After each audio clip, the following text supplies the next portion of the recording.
we ever collect so much junk in the glove compartment of that old car? Look at this stuff, Stanley. Look, here's a melted plastic Cracker Jack prize, a bunch of Disneyland tickets. Oh, a couple of packages of petrified mustard.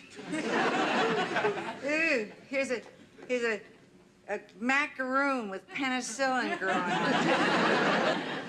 Helen, I'm trying to concentrate here. Hey, here's something you don't find in a glove compartment very often. Oh, hey, 1961. Hey, what's this, Stanley? What? This. Oh, a miniature golf card. Boy, I really used to score pretty good in those days. Well, times change.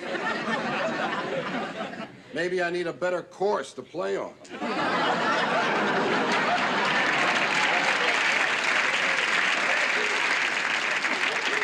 Oh, hey, here's a couple of ticket stubs to the West Covina Drive-In. Oh, I remember going there. We saw John Wayne and Montgomery Clift in Red River. Oh, yeah, I remember, too. I was so ashamed. It was the first time you ever took me to a drive-in and you fell asleep. A lot of people fall asleep at the movies. While they're necking? Necking? I wouldn't neck during a John Wayne picture. That was a very good Western movie. It was two men and a lot of bull. Helen, you know, I'm really going to miss that old car. Remember it took us on our honeymoon? Mm-hmm. How could I ever forget? You cared more about that car than you did about me. Helen, don't be ridiculous. It's true. You fussed over that car for hours after we got to the motel. Well, I had to. It was overheated. So was I. I just hope our next car is as good. I got a lot of service out of that old heap. Wish I could say the same for you. Hi, Mr. Roper. Is your wife in? Her mouth is. Hi, Mrs. Roper. I got you that fresh oregano to go with that veal recipe I gave you. Oh, Jack, you're an angel. Oh, hey, just one thing. Do I bread the veal before I saute it? Oh, no. Just dredge it ever so lightly with a breath of double-sifted flour. I just love listening to girl talk. Yes, well, I better be going. Say, I noticed you took that for sale sign off of your car outside. Oh, yeah, I called a used car dealer and he bought it over the phone, just like that. Without ever seeing it first? Oh, those pros know a good thing when they hear it. You know, you should have bought that car when I offered it to you a few weeks ago. I couldn't afford $750. Is that the price you're getting for it? Well, almost. What, 700? Almost. Almost nothing, he means. He's getting 200. Only 200? I'll see you later. Don't forget to bring your knitting with you next time. Stanley, you shouldn't say things like that to Jack. That was very sweet of him to bring me that oregano plant. Yeah, I guess so. You know, if I had a son, I want him to be just like Jack. Are you crazy? You'd have to go around introducing him as my son, the daughter. Chrissy? Janet? Chrissy, Janet, let's get the troops out here. Move it! Gee whiz, where's the fire? Where'd he go? In here! All right, what's the panic? What do you want? $200. You bought coffee again. No, that's what Roper's asking for his car. Janet, would you put that bag over there, please? Okay. Chrissy, would you put that bag over there, please? Sure. Oh. Haha, nice try, Jack. Shucks. You want to buy Roper's car? No, I want us to buy Roper's car. It's a real steal. Yeah, but where are we going to get $200? Look, you don't have $200, you don't have $200, and I don't have $200. But together, we make a great act. Understand? You're going to give him eggs instead of money? Chrissy, he means that he wants us to go in together to buy Roper's car. We really need a car. It's murder living in this town without wheels. Yeah, really. I mean, just to catch the bus around here, we gotta walk 10 blocks. Oh, that's right. If we had a car, we could drive to the bus stop. I could really use a car for shopping, you know. My arms have stretched 6 inches carrying those bags. If we had a car, we could drive to that neat body, beautiful class in Sherman Oaks. Yeah, I'd like that. It's only for women. Yeah, I know. Right now, that car could be the greatest thing that's ever happened to us. A real miracle, a gift from heaven. Oh, yeah, but is it a good car? Well, I wouldn't go that far. When you borrowed the car that time, you said it was a lousy car. Well, for $750, it is a lousy car, but for $200, it gets better. Yeah, but what about all those red patches of rust all over it? Hey, if we leave them alone, they'll grow together and become all one color. Well, I never thought of that. Hey, what about insurance? We have to think about that, too. Oh, I've got an idea. What? We could pay it off in easy monthly installments. Chrissy, we have trouble paying the rent in easy monthly installments. Oh, you want a good idea. Chrissy, Janet, look, I'm surprised at you. Do you realize if people waited until they could afford things, it would destroy the entire economy of this country? Oh, he's right. Oh, let's do it. Ooh. Okay, count me in. Yeah. Terrific. All for one and one for all. Oh, Jack, are you sure we can manage this? Everything will work out fine, trust me. Oh! Ah, nuts.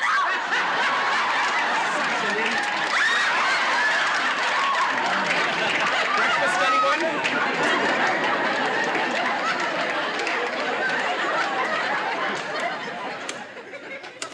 What do you kids want with a 20-year-old clunker anyway?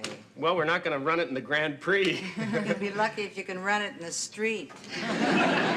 Oh, it's okay, Mrs. Ferber. We just need some wheels. So does the car.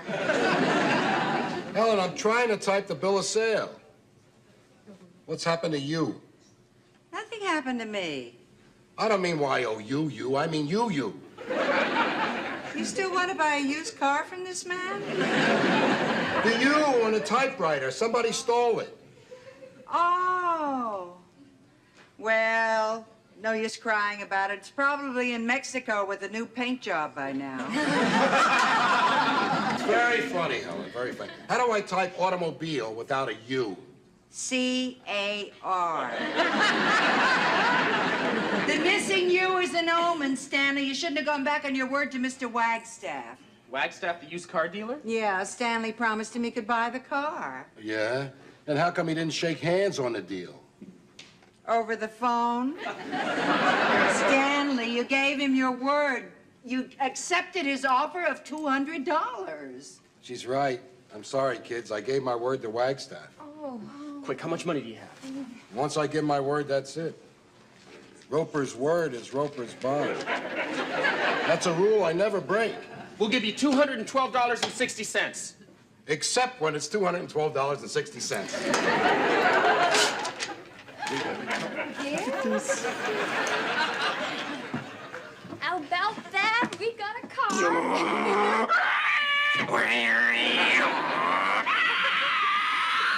May I open the door for you, madam? Oh, thank you. Madam, may I open the door for you? We finally got a car. Now we get to go to all those places we've never been before. The mountains, the Mojave Desert. The gas station. It just shows you what can happen when we all pull together. Oh, with that car, you mean push together. Just think, no more buses. Listen, the first thing I've got to do is take that car down for a lube job, but right now let's plan how we're going to use it, okay? This is what's going to happen tomorrow morning. Now, since my school is way downtown, I will drive you, Janet, to your flower shop and then drop you, Chrissy, off in front of your office building in Westwood. Oh, that's terrific. And then you, Jack, can pick up me, Chrissy, and her, Janet, after work. But I get out of school way before you two quit work. So you'll come home, then come back and pick us up later. How do I know what I'm going to be doing later? I know. You'll be picking us up. But I don't want to spend the rest of the day as a chauffeur. Yeah, Jack, but if you've got the car, then we'll have to take the bus home. I got a better idea. I'll take the car. I'll drop Janet off. Then you can come with me to Westwood and take the bus downtown. That way Janet and I will have a ride home. How do I get home? Well, you're welcome to come with us. Oh, good. Well, after you grab a bus back to Westwood. Oh, wait a minute. That's not fair. I'll be busing both ways while you two will be driving, and I have to go the farthest. Well, that's not our fault, Jack. We didn't pick your school. Look, I got a better idea. Why doesn't Chrissy drive me downtown and take the bus back to Westwood? That way I'll have the car. Oh, hey, that's not bad, because then you could bring the car back to Westwood and leave it with Chrissy to pick me up and take a bus home. Oh, that's a terrible idea. If I have to drive him all the way downtown, I have to get up a half hour earlier. Oh, well, maybe I can drive Jack downtown. And leave the car with me? Then how do I get back to Santa Monica? Jack can drive you back. No, Jack cannot drive her back. Why not? Because Jack just ran out of gas. Gee whiz, what happened to all that pulling together? Yeah, you're right. We'll figure something out. I guess I was forgetting the principle of the thing. You know, it's not your car, and it's not your car. It's our car. You're absolutely right, Jack. Oh, I just thought of something. What happens if one of us has an accident? In my car? Here, take the wheel. You sold your car for $212.60? Yeah, Wagstaff, you only offered me 200. That's why I had a wheel and deal, right, Helen? You're the Wizard of Wall Street, Stanley. Well, it's too bad, Mr. Roper. I'd have gone higher. Higher? You didn't tell me on the phone that you'd go higher. I'm in the used car racket. I always leave a little room for haggling. You didn't tell me that I had a haggle. What kind of a businessman are you? Well, it seems a shame to let a gem like that go for a couple of hundred. A gem? He's trying to make us feel bad. The car's really an old wreck.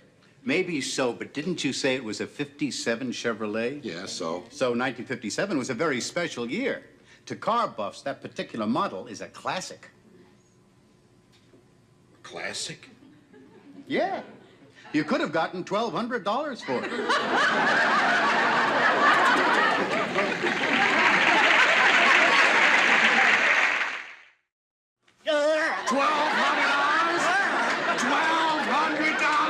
Careful, Stanley. They're bringing back the death penalty for murder. Used car salesmen don't count. And you offer me 200? I told you I left room for haggling. Okay, let's haggle.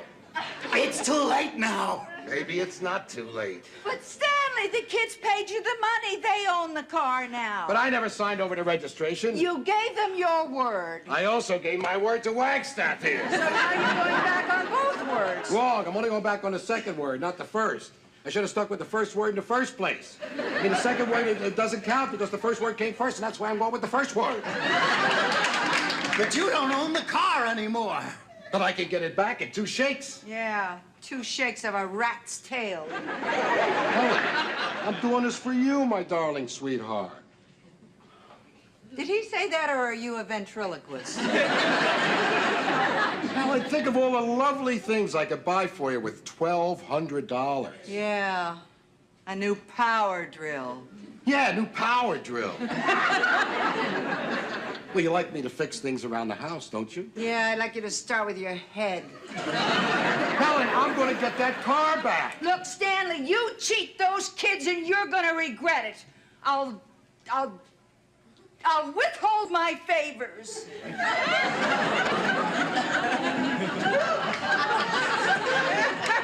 Now I got to get that car back. Look, I haven't got time for this. Yeah.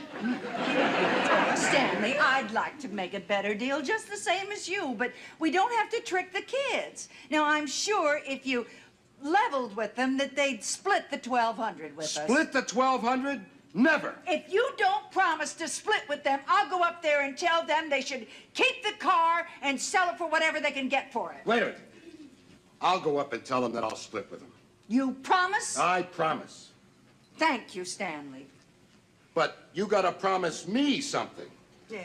What? That you'll still withhold your favors. I'm really getting the hang of sewing. It's only taken me 4 weeks to hem these pants. There we go.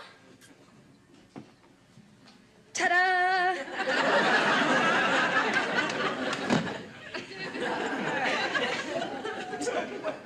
Oh, no. Oh, don't worry, Chrissy. They'll look just fine as long as you walk with one foot in the gutter.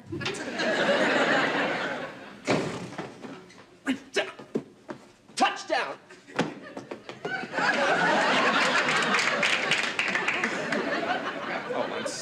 Chrissy. Hi, team. Hey, are you back from the garage already? Yeah. I thought it took longer than that to have the oil changed. The mechanic said not to change it. Oh, good. Oh, I can hardly wait to drive up the coast tomorrow. That was really a smart thing you did making us buy that car. Wait a minute, Jack. Why did the mechanic say not to change the oil in the car? Because of the transmission. What about the transmission? The oil is the only thing holding it together. That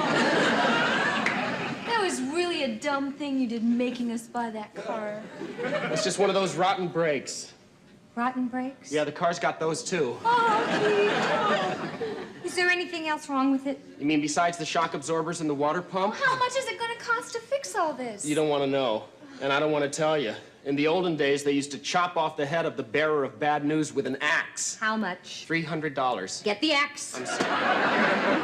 Gee whiz, Jack, where are we going to get $300? If we sold the car, we could get $200.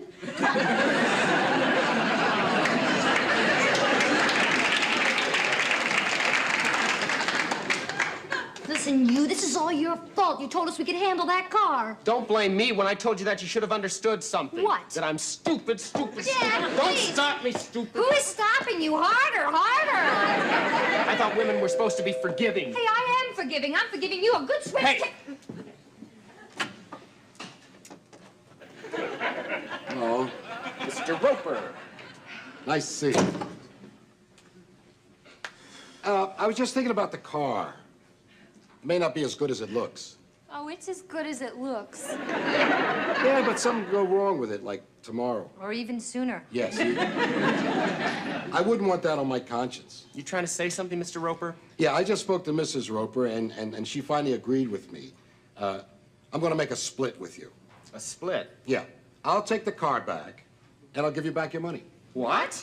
I'll give you $50 on top, just for your trouble. $50? Okay, 75. Is it a deal? Is it a deal? Is it a deal? It is not a deal. Chrissy, the nice man has just offered to take back his car. It is not a deal. Boy, Chrissy, you are tough.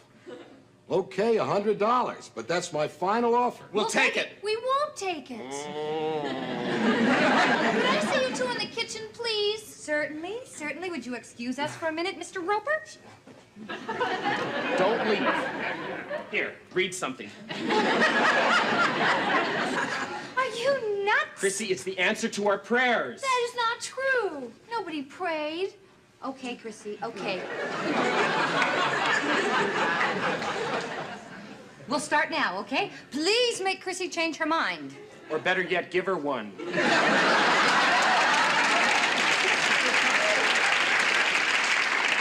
Look, it is not honest to sell him back his car without first telling him what's wrong with it. You don't think he knows? Do you think Mr. Roper would have sold us his car if he knew what was wrong with it? Well, even so, we gotta be honest with him where it's no deal.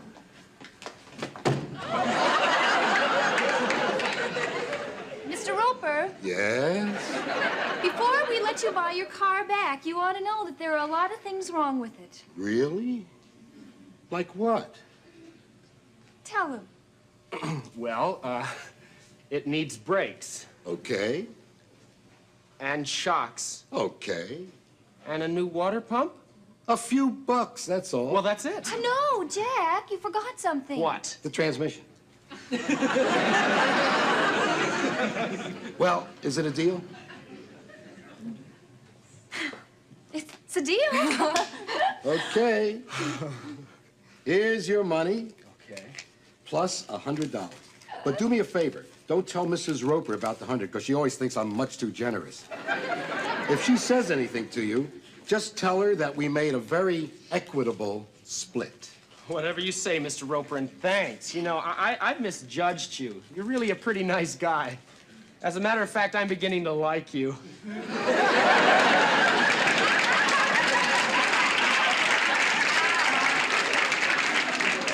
Just watch it, will you, Jack? Roper? Okay. can't wait any longer. It's all right. I got the car back. Good. Did you give the kids a fair deal? Oh, we made a very equitable split. Stanley, I'm proud of you. Some days he's almost human. All right, Roper, here's my check for $1,200. What? $1,200? Wait a minute. You're not going to do this to me twice. This time we're going to haggle. It's not every day you come across a 57 Chevy. 57. That car's a 58. 58? Jack, Sonny, boy, you don't know anything about cars. I mean, to car buffs, a 57 Chevy is a classic. Now, I remember buying that car in October 1957. It was one of the first new models that came out for 58. Oh, my God. Bye-bye. Wait a minute, wait. That car's got to be worth something. Please. All right, I'll take a look at it. It's right out front. Look at the beautiful lines. We can make a deal, can't we? Sure. I can give you a good deal, Roper. Oh, you're a gentleman. Give me $25 and I'll tow it away. You're a Bob! Don't worry, Stanley. Somebody will buy the car from you. You know what they say? There's one born every minute. You think so, Helen? Sure, Stanley. You're the living proof.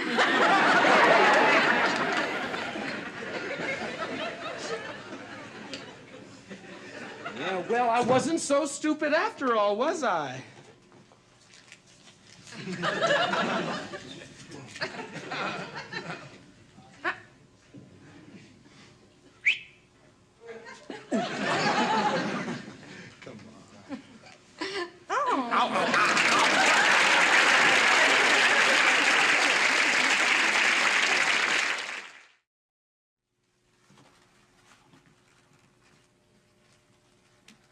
Hello.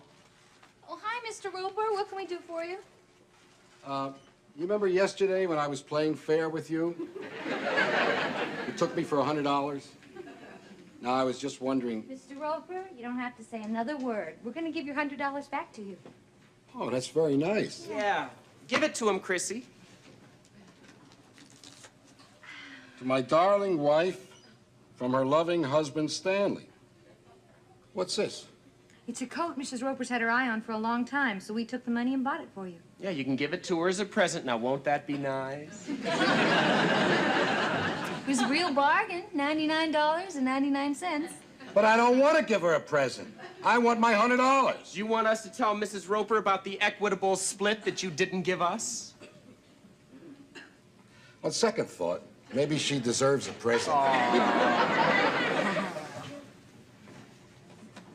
Oh, one thing. Yes, Mr. Roper? Just to wipe the slate clean, you want to give me the penny you owe me?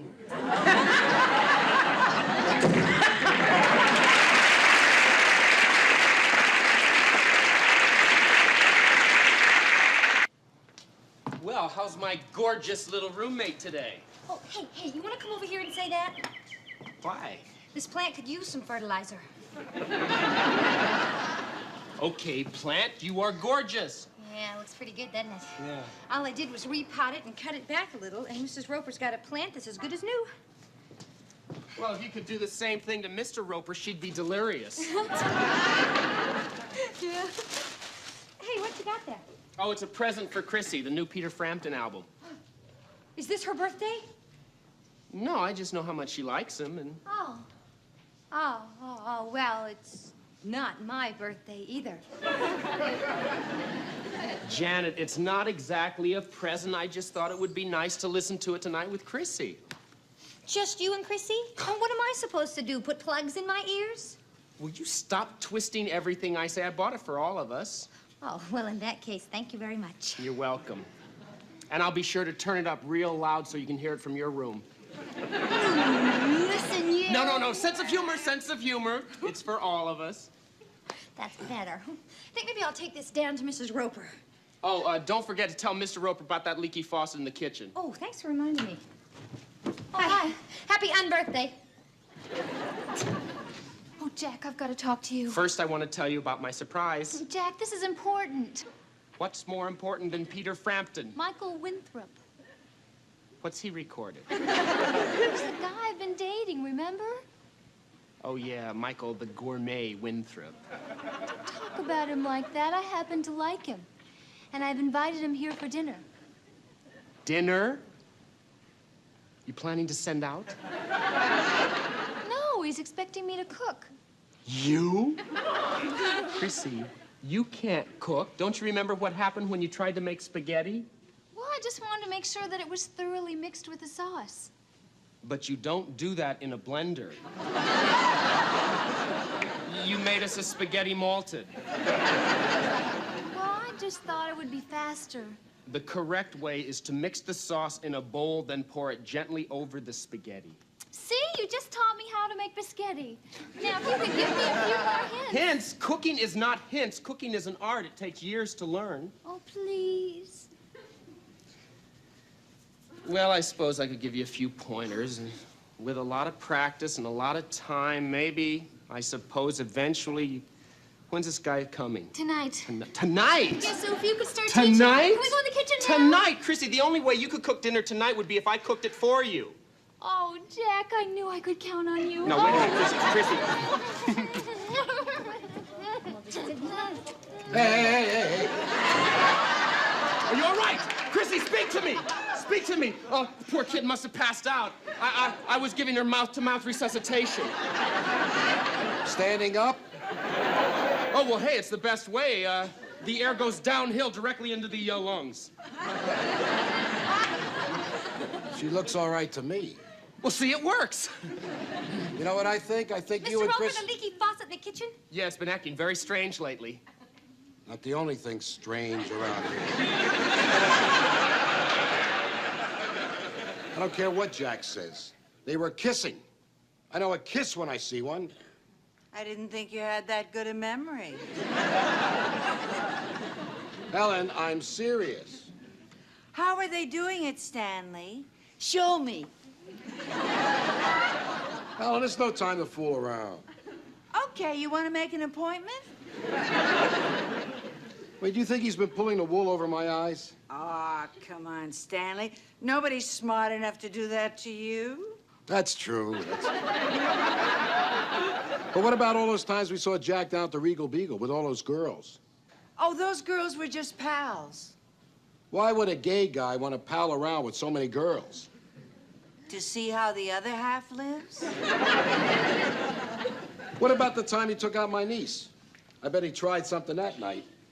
You know, there's one thing you've never understood, Stanley. Trying is not doing. Okay, but if I find out that Tinkerbell has stopped ringing, I'm gonna throw him out on his ear.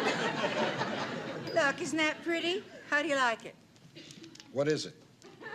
It's macrame. I'm making a holder for my pot.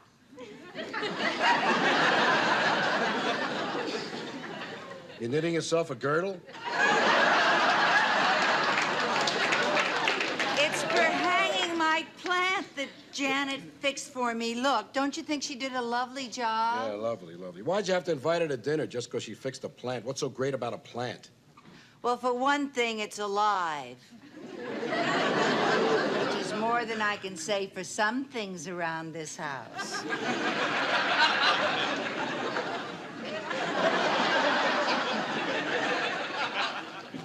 Hi. Hi. What you cooking for dinner? My own goose. Well, you know what, Jack? I think what you're doing is absolutely marvelous. No wonder Chrissy thinks you're so fantastic. She does? Sure. I mean, why shouldn't she? You're gonna help her impress somebody who really means a lot to her.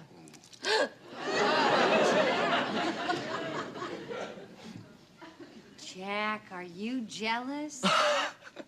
Jealous? Yeah. Me? That's crazy.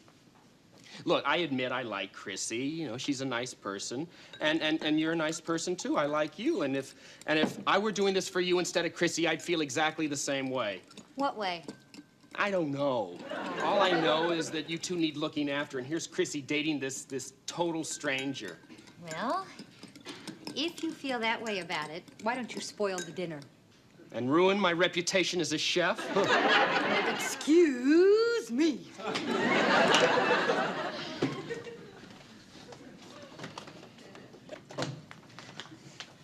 How's it going? I'm almost finished. Now, Chrissy, all you have to do is keep the soup on simmer, check the temperature of the roast, toss the salad, Oh, make I sure... can't do all that. You've got to stay and do it. But, Chrissy, that'll ruin everything for you. If I stay, he'll see me. Not if you stay in the kitchen. You want me to hide in here all night? No. Only until he leaves. I'm not gonna do it. Oh, please. No! For me.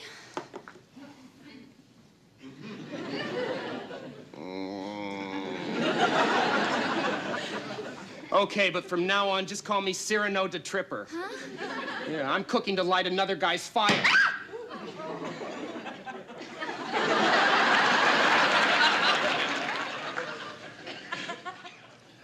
Well, Michael? I seem to taste a dash of cinnamon in the claret consomme. Oh, I hope it's not too much. Oh, any less would be timid. Any more would be precocious. What you have achieved is divinely tantalizing. Does that mean you like it? I like it. It comes straight from heaven.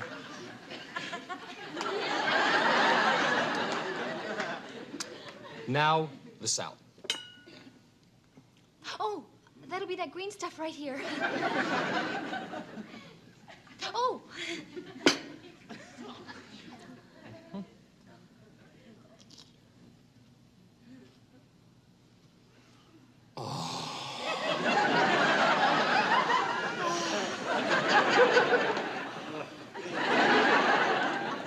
Perfect. Tell me, how did you introduce the dressing? I just said, salad, meet the dressing. Dressing, meet the salad.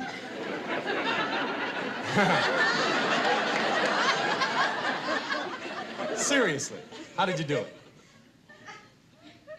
I have to get something on the stove. Could you excuse me? Sure.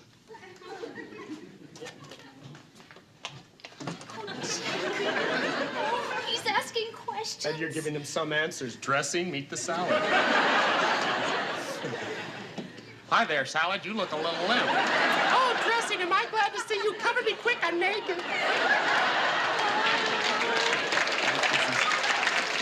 Oh, Jack, Okay. please, okay. Fresh parsley, shallots finely chopped, salt, ground pepper, wine vinegar, olive oil.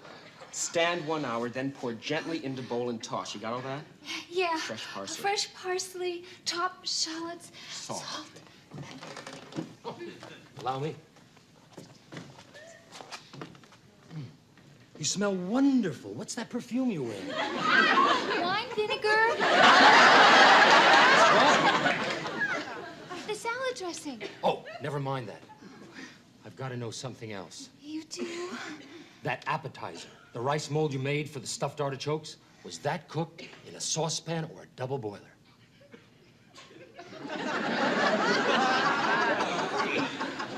Would you excuse me a minute? Again? Well, I want to get my roast out of the oven. Oh, let me do that. No! The door's stuck. Yeah. Well, it's an old building, and it always does that when there's too much weight near the door. You're kidding. No. Sit down, I'll show you. Okay. See? Floor's all balanced now. Oh, Jack, that rice mold, did I cook it in a saucepan or a double boiler? Both. Both. Both? I hope you don't mind me saying this. That's a trifle wasteful. What? Well, you see, the pan is totally unnecessary, and it tends to absorb the healthful nutrients. But it's a common mistake, and a lot of beginners tend to fall into that group. Beginner? Who you calling a beginner?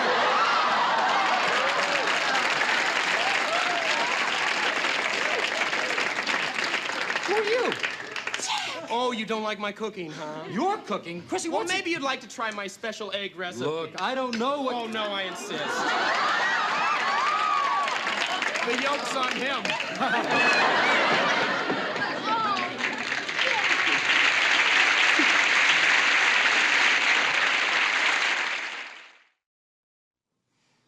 Jack, how could you? Well, he... Would you excuse me? I'd like to freshen up my hand. The bathroom's in here. Thanks. Of all the rotten, mean, egotistical creeps. Yeah, I don't like him either. I am talking about you. Me? You deliberately blew the whole thing to make me look like a fool. How could you do that? Now, Chrissy, don't get upset. I can straighten this out. It is impossible to straighten this out. Don't be so negative. Look, he doesn't know who I am. All he knows That is... you're hiding in my kitchen cooking my dinner. It is impossible to straighten this out. Look, I'd like to apologize. Do you mind staying away from me? Michael, this is Jack Tripper. He's... Hi. I thought you must be.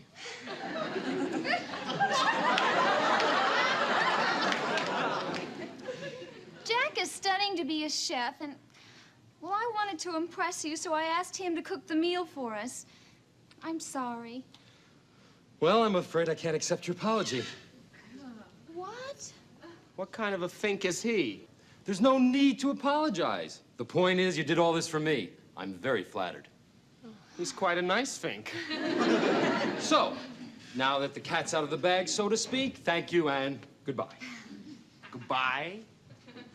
You do understand this is a rather special evening for Chrissy and me. We'd like to be alone, so goodbye, Jack. Oh, yes, well, goodbye, Chrissy. I'll see you sometime. Yes, I'll give you a call. Oh, good. You know where to reach me, do you? Right, well, I'll be moving on my little way here. Bye. Bye. No, wait.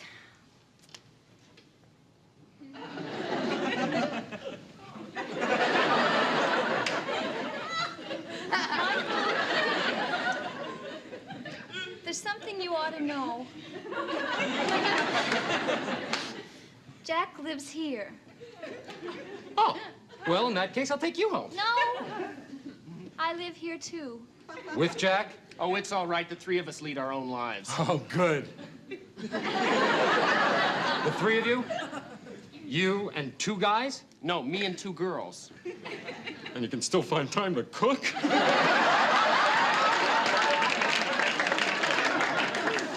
It's strictly platonic. Oh, I knew you wouldn't understand. Oh, but I do understand. The platonic principle has always intrigued me. Incidentally, I found Greece fascinating. Greece? Oh, we tried to get tickets to that show. It was all sold out.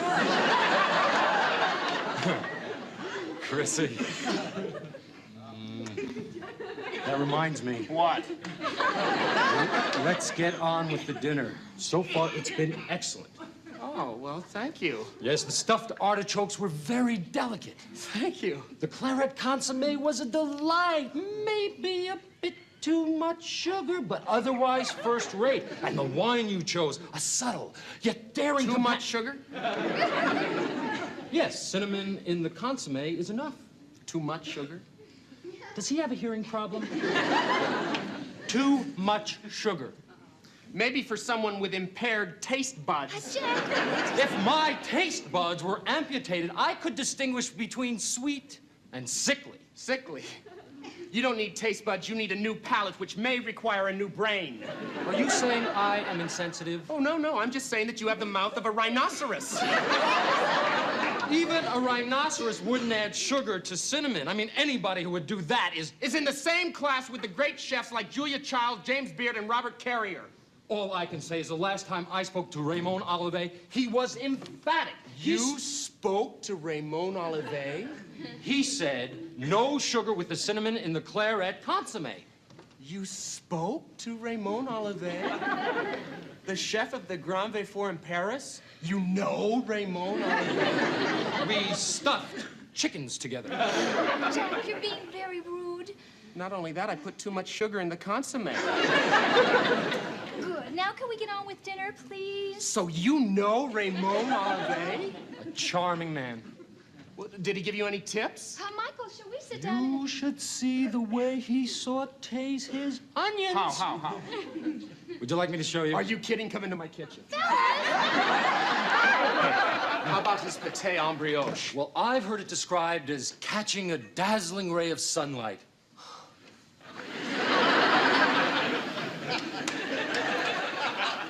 Wow, that was really a great dinner, Mrs. Roper. Oh, thanks, Janet. You're welcome. Yeah, certainly was better than that chili we had for dinner yesterday. Boy, that stuff was so hot, it kept me awake all night. I wish I could say the same about him. What? What? Oh, nothing, Stanley. I better get us some more coffee. Listen, I was just thinking about your friend Jack kissing Chrissy this morning, and I don't like it. Well, why don't you stop thinking about it? I mean, he's not going to get away with it. Get away with what? Oh, come on. We both know what Jack and Chrissy are doing up there right now. Oh, did Chrissy tell you? Of course not, but I have my ways. I mean, like the good book says, Jack can fool some of the people all the time, but he don't fool me none of the time. And I don't like it. Oh, well, listen, neither does Jack. What? No, he's not enjoying what he's doing. Then why is he doing it? Well, Chrissy talked him into it.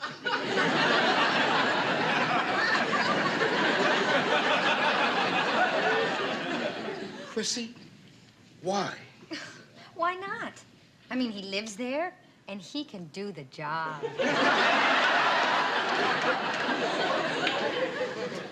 You know, I don't understand you kids. I mean, you talk like she's ordering a Big Mac. Boy, I wish it were that simple. I mean, you don't realize the problems Jack has. It is a miracle he can get anything done. Huh? Yeah. With Chrissy's date up there. Huh? Yeah, he has to do it hiding in the kitchen. Wait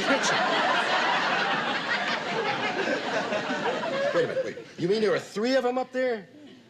Where do you fit in all this? Oh, nowhere, thank goodness. You're a good girl. Thanks. But I'll tell you, I would love to have stayed and watched.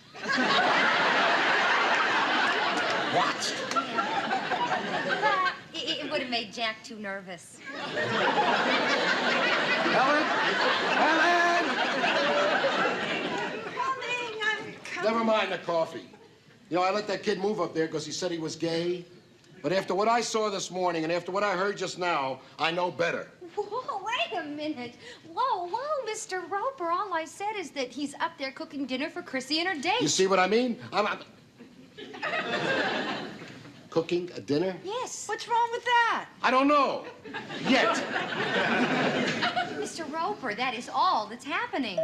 Maybe I'm wrong. And for Jack's sake, I hope I am. Yes. Hi, does Jack Tripper live here? You want the apartment upstairs? Oh, thank you. Hold it! Jack's not in. What do you want with him? Oh, I just wanted to return his sweater. I borrowed it from him last night when we were on the beach. What? You and Jack were on the beach? Listen, thank you very much. That's very nice of you, and I'll make sure he gets it. Thanks a lot.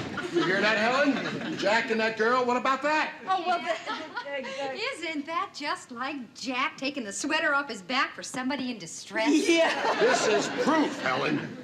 Oh, Stanley, you're ridiculous. Yeah, you're crazy. Yeah, you're getting paranoid. I am not. Why is everybody against me? I'm going up there and throw that phony out on his ear. No, Mr. Roper.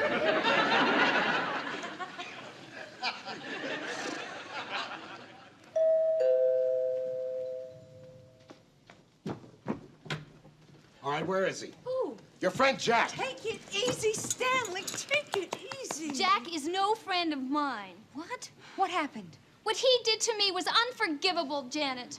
It's worse than I thought. What did he do?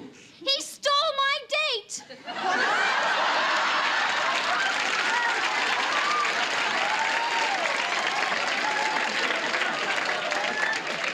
Well, see for yourself. I'm going to get to the bottom of this. That's fantastic, Michael. My stuffing never comes out like this. How do you do it? Well, it's easy as long as you remember just a breeze of salt and pepper and just the dashiest dash of Tabasco. You've got a marvelous touch. Oh, hi, Mr. Roper. Anything wrong? Not anymore, Jack. It's all right, Helen. Oh, that's wonderful. Now, Stanley, I think you should apologize to Jack. Oh, I'm sorry, Jack. Oh, that's okay. What did you do? Me? Nothing. I just thought I saw something that wasn't normal because it was normal. But now I can see it ain't normal, so everything's back to normal again. Oh, well, I'm glad for you. And now, Jack, you can go on living here as long as you like. Can't he, Stanley? I can? Sure. Unless you and your friend here would like to find a place of your own.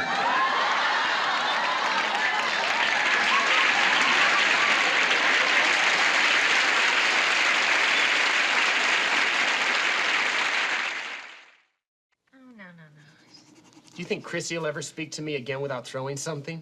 Nope. Don't throw it, don't throw it. I'm sorry, Chrissy. I'm sorry about last night. Please, I apologize. I'm sorry. So am I. You know, you were right. That Michael is a creep. What? Creep. Hey, I thought you were crazy about him. What happened? Well, after you two went down to the Regal Beagle, we finally sat down to dinner, and he said he loved it. And then? Then he turned the lights down and put on some soft music. And he said he was ready for dessert. What's wrong with that? When a guy said he's ready for dessert and he really means the chocolate mousse, it's time to say goodbye.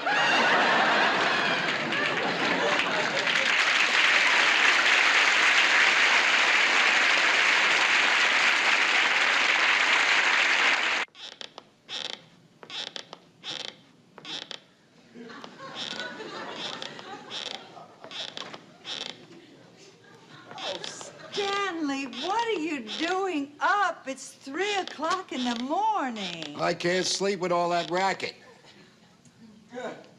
What racket? That pacing. Oh, that. Well, if that's all it takes to keep you awake, I'll learn to walk on the ceiling. Well, I'm not going to listen to that all night. I'm going to do something about it. Oh, Stanley, you can't stop people from pacing. I mean, pacing is just something that people do. It's normal. It's human. It's a natural urge, like... Look who I'm talking to about natural urges. Helen, you know, I married you for better or worse. When's it going to get better? Go to bed, Stanley. What are you doing? Oh, I'm gonna stay up and read for a while. Oh, no, I want you to go to bed with me. You will? Yeah, I want you to talk to me. Talk? Yeah, it always puts me right to sleep.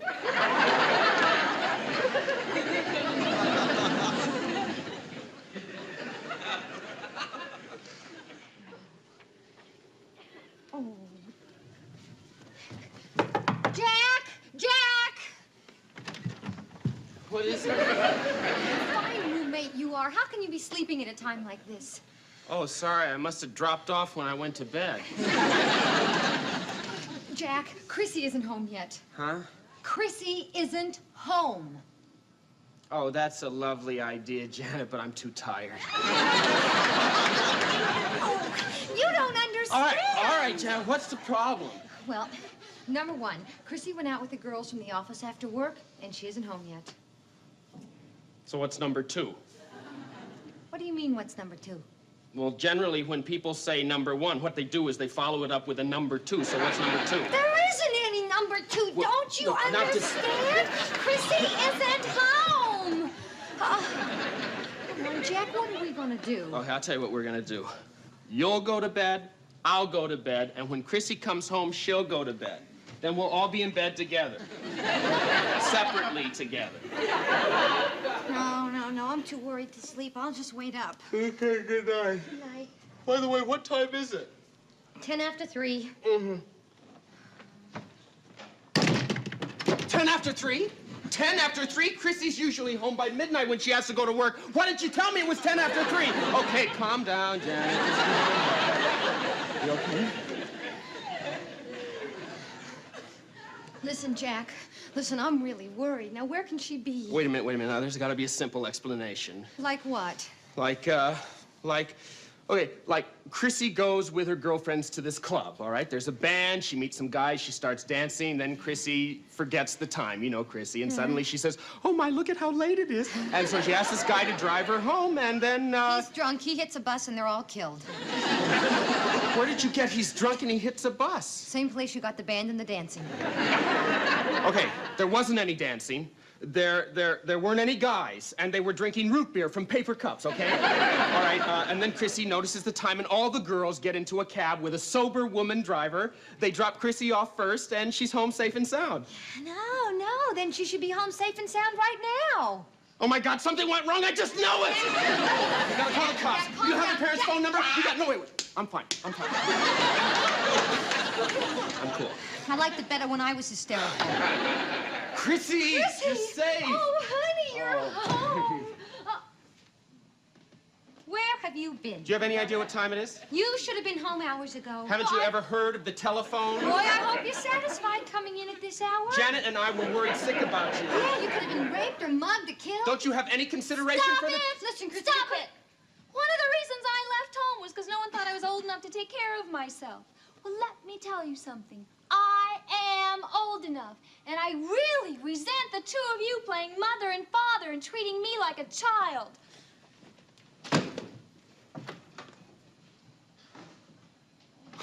Well, that's gratitude for you. It's all your fault, Mother. You should have been stricter with her.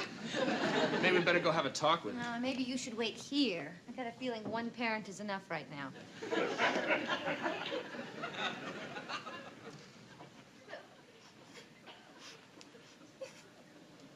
Oh, Chrissy, I'm sorry. Hey, you got every right in the world to be mad at us, but please don't cry. I'm not crying about that. Oh, good. Well, I mean, whatever it is, how bad can it be? That bad, huh? Oh, if this ever gets out, if my mother ever finds out. Oh, if my father ever finds out. You think I'll ever find out? Come on. Well, I went with the girls from the office to this bar, the Funky Fox. And there was a band, and there were a lot of guys, not many girls. And the tables had these tablecloths with tartan designs all over them. It reminded me so much of home because my father sent away to one of those firms that trace your family roots. They do that for white people, too, you know.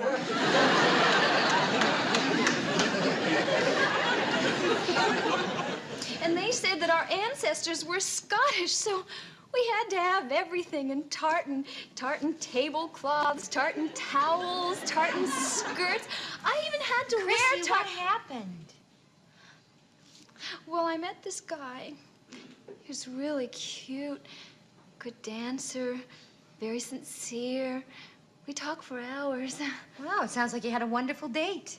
He was a creep. He had the cutest eyes, just like Robert Redford, and a dog with black and brown spots. He had a dog in the club? No, in his hometown of Pine Bluff, Arkansas. Pine Bluff is the 4th largest city in Arkansas. Chrissy. He still has a cousin there named Paul. Chrissy, why are you crying? Well, I gave him my name and number, and he asked me. He asked you out? No. He asked me how much you liked him? No. Janet, he thought I was a hooker?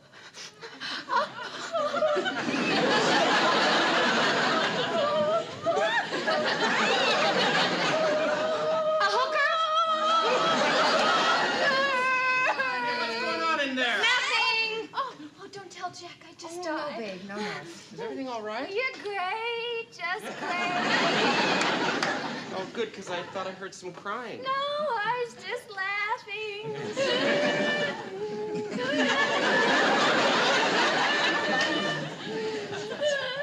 Everything's all right now, Jack.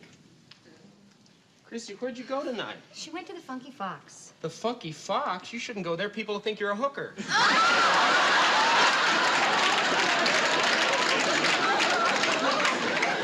Don't though. Somebody took you for a hooker? Oh, I feel so cheap.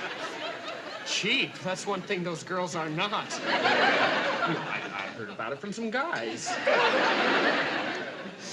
Just because I was friendly, how could a guy think that I was a... Oh, Chrissy. Chrissy, look on the bright side. What bright side? Well, listen, the guy's got great taste. He picked you over all the regulars.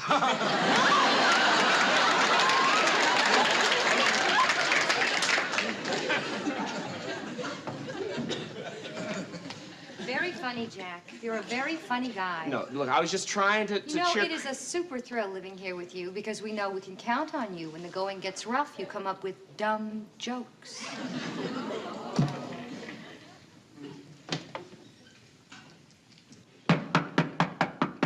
Coming!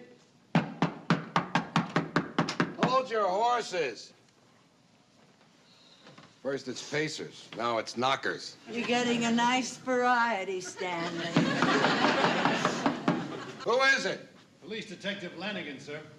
Detective. Show me your badge. Do you know the difference between a real badge and a fake one? No. Then you better let him in. Come in, officer. Good evening. Good evening. Oh. Sorry to bother you at this late hour. Listen, I could explain about those parking tickets.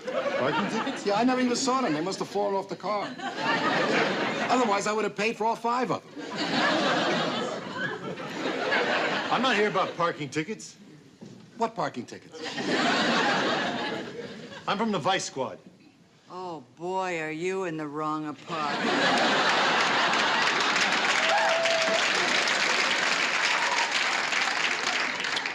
I'm looking for a Miss Chrissy Snow, and I've traced her to these premises. She lives upstairs. Well, what would you want with Chrissy? She's the sweetest little thing in the world, isn't she, Stanley? Yeah, she's very sweet. What are you going to arrest her for? Look, can you just tell me what apartment she's in? I'll show you where it is. You know, now that I think about it, there's some very strange goings-on up there. Very strange. Like what? Like, pacing. You know, we had a pacer back in my hometown. Very weird little guy. Murdered a nun.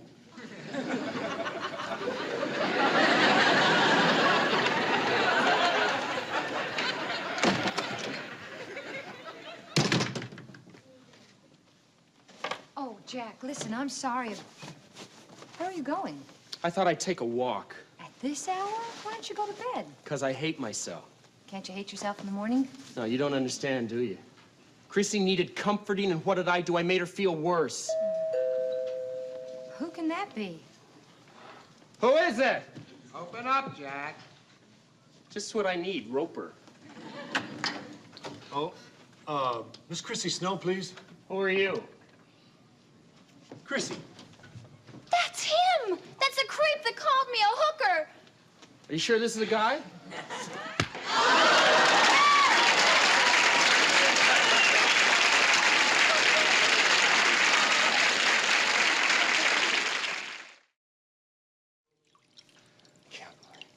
Is it broken? No, you just bruised the knuckles. No, I don't mean my hand. I mean his face. How is he? Is he all right? Just relax. Mr. and Mrs. Roper are taking care of him. Now just relax. Just relax. I hit a cop and you tell me to just relax? Come on, Jack. I don't think you could have hurt him very What? much. What? Do you have a small Band-Aid? Yeah, medicine chest, 3rd shelf. Thank you. See, Jack, all he needs is a small Band-Aid. Oh, no. That's for Stanley. He cut his finger on your ice cube tray. Ice cubes? I'm on my way to the slammer and your husband's mixing drinks? No, the ice is for the ice pack for Officer Lanigan to stop the swelling. Swelling? I gave the guy swelling? This is great. Now tell me to relax. Relax. Oh.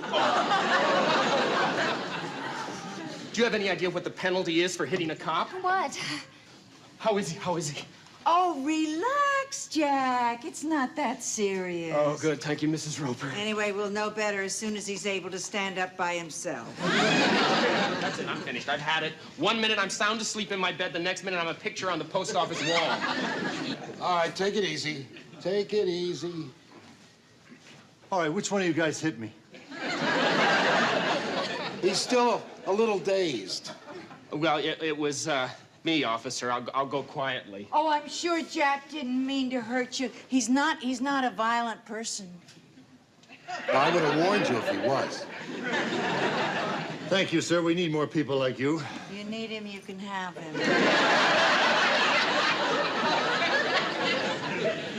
Why'd you hit me, sir?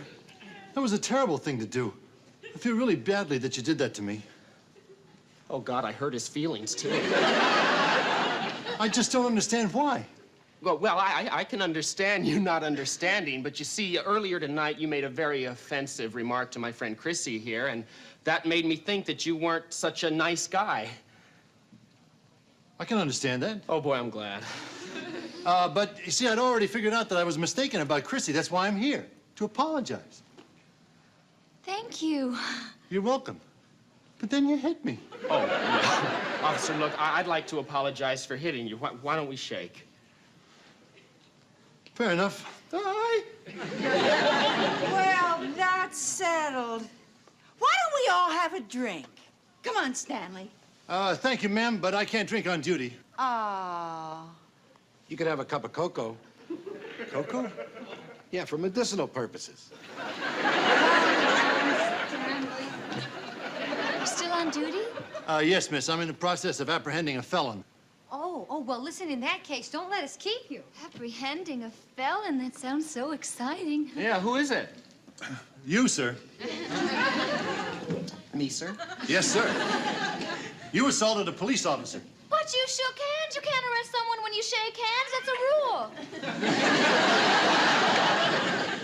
It's like you can't take a giant step before you say, Mother, may I? I'm afraid you're wrong, miss. The rule is that if someone attacks a police officer, that someone has got to be apprehended.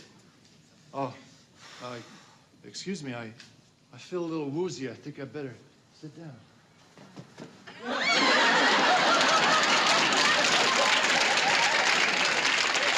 That's better.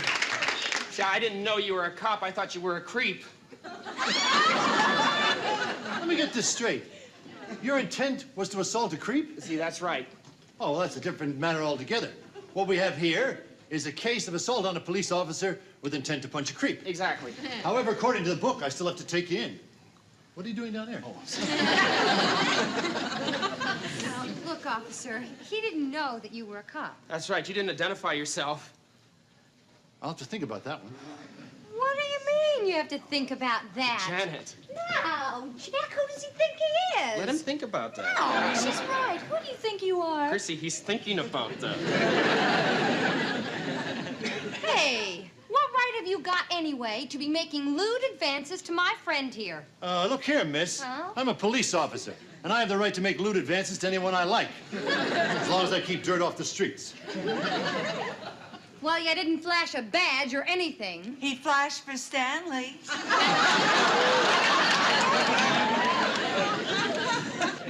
Listen, I happen to know a thing or two about the law. Yeah, she watches Policewoman every week. I happen to know that what you did is illegal, Buster. It's called entrapment, and for that you deserve to have your lights punched out. You'll have to excuse her. You'll have to excuse her. She doesn't like heights. No, wait a minute. She's right. What kind of a police department are you running anyway? The idea of propositioning young girls, encouraging sexual abandon. I was not encouraging sex. I was trying to stop sex. That's even worse. I think you better come down to the station with me, sir. Oh, boy, I just thought of something. They're going to kick me out of cooking school for this. And I'm only halfway through puff pastry. They won't let me finish the course. Nobody wants a chef with a felony on his record. Okay, sir, come on, let's wait, go. officer. Take it easy, officer. Take it easy. Don't be so rough. You got to be very careful with his type. His type? They're very emotional, that type. What type? No.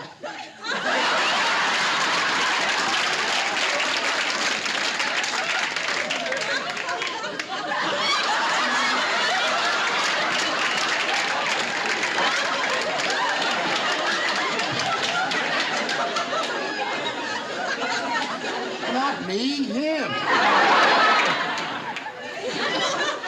You're gay? Not always. Sometimes I'm quite depressed. Oh, boy. This means I gotta tell my lieutenant I was knocked down by a homosexual. Yes, and you have plenty of witnesses, too. This is too.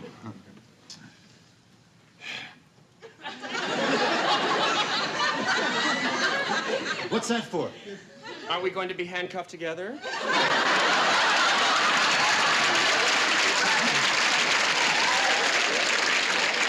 Look here. I'm up for Detective of the Year award. Does that mean you always get your man? Yeah. No, no. It's just that some of my superiors, who are wonderful officers, might not understand. Oh, don't you worry, officer. We're gonna make sure that they understand. I just might have been wrong about,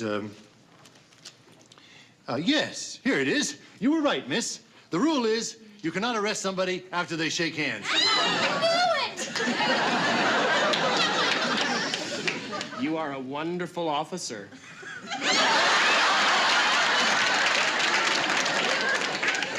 I think I'll be going. I'll show you the way.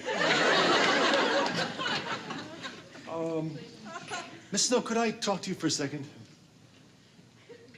Sure.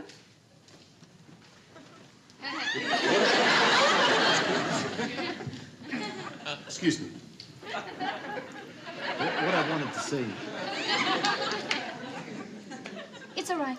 Yeah? Okay. You see, earlier this.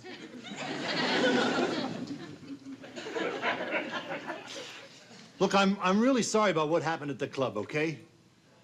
Oh, hey, it's okay. It is? Oh, that's swell. You see, because all the time that I was talking to you down at the club, I kept thinking, gee, it's too bad that this dame is a hooker. I mean, she doesn't look like one. Oh, well, that's very sweet of you. Can I make it up to you by taking you to dinner tomorrow night? I know this great Italian restaurant. Oh, I would love that. Sounds like fun. Terrific. You're really a nice girl. Oh, thanks. Yeah. Well, no hard feelings? Hey, don't worry about it. I'll give you a lift home, as long as you don't mind sitting in the back seat, you know. No, thanks. I live here. No, you don't live here. She lives here. You do live here, don't you? Uh-huh. With him. With him? And me. Him and me? No. Her and me and he. Actually, it's her and him. No. It's her and whatever. The three of you live here together? That's right. Right? Look, on second thought, why don't we just forget about the Italian restaurant and have dinner at my place? You know what I mean? Yeah, I know what you mean. You're really some kind of guy, aren't you? Yeah. When we met, you thought I was a certain kind of person because I was in a certain kind of place. And then you thought I was another kind of person because I was in another kind of place. But when I met you, I thought you were a creep. But when you didn't arrest my friend Jack, I thought you were a nice guy. But you know what? What? The creep just crept back. So why don't you keep on creeping out of here?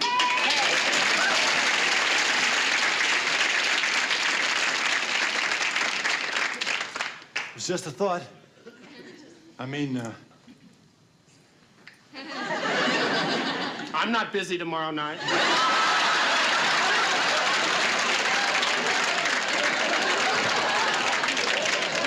But I wouldn't go out with you anyway!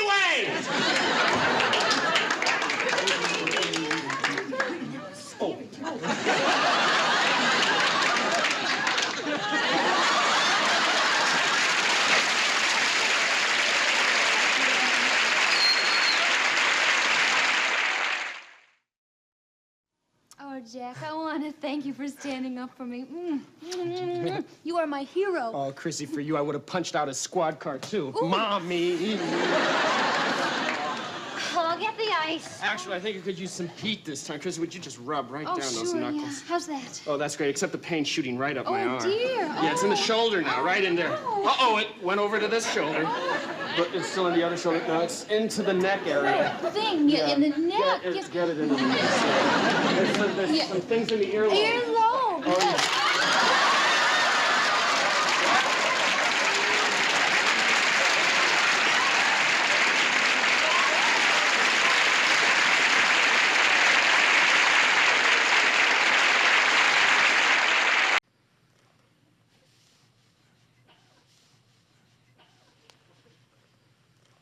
Janet, do you dream a lot? It depends on what I've had for dinner. Do you dream dirty? Is John Denver dirty? No. Then I'm clean. Why? I don't know. It's this book I'm reading. Look beyond your dreams? Yeah, it's got me so scared I'm afraid to go to sleep. I mean, according to this book, I must be a depraved sex fiend. Why? What have you been dreaming about? Well, the other night I dreamed I was back in school and I went to the prom wearing blue shoes. So? What's wrong with that? No dress. Oh. You know, it doesn't seem to matter what I dream about. In this book, even chocolate chip cookies are sexy. No kidding. Geez, it never turned me on. Listen, Chrissy, if I were you, I would not worry. I mean, dreams can mean whatever you want them to. Well, what about last night? I dreamed I was walking down this leafy lane eating a blueberry muffin, and suddenly there was this white unicorn with a tulip in its teeth. A unicorn? Well, that doesn't mean well, that look it up. Look it up. Look under unicorn. Okay. Boop, boop, boop, boop. The unicorn is the classic symbol. Whoa! See? Yeah, this is better than John Denver. Hi, did you have a good ride? No, not really. I couldn't get my mind off of this strange dream I had last night. What strange dream? Well, I dreamed I was riding this big white unicorn. Oh, you're kidding. Did it have a tulip in its teeth? Oh, I don't know. I only read the part of the book you underlined.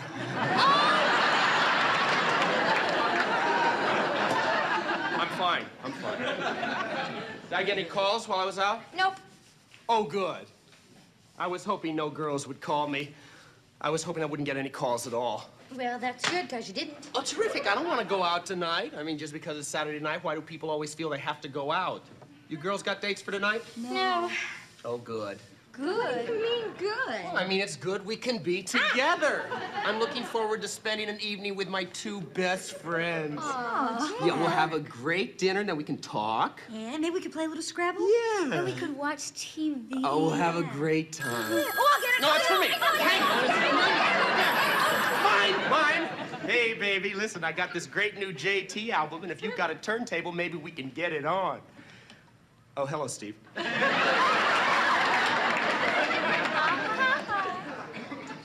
Oh, boy, what are you gonna do? Me? Well, sure. Hey, no problem. Yeah. All right, don't worry about it. See ya. Bye-bye. That was Steve from the Regal Beagle. His car's broken down on the way back from San Diego, and he wants me to tend bar for him for a few hours. Oh, well, hey, what about our talk? What about our Scrabble? Oh. And most of all, what about our dinner? Oh, yeah, hey, I can't let the two of you go hungry now, can I? You mean you'll take care of dinner for us before you go to the pub? Sure, I'll leave the recipe for you in the kitchen.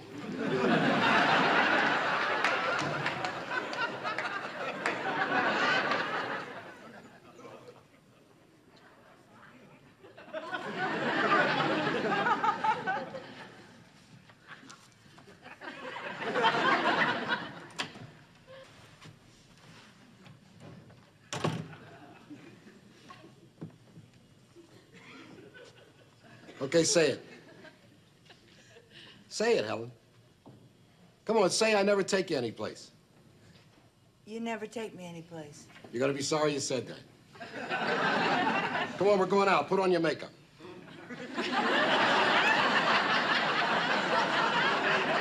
I'm wearing makeup.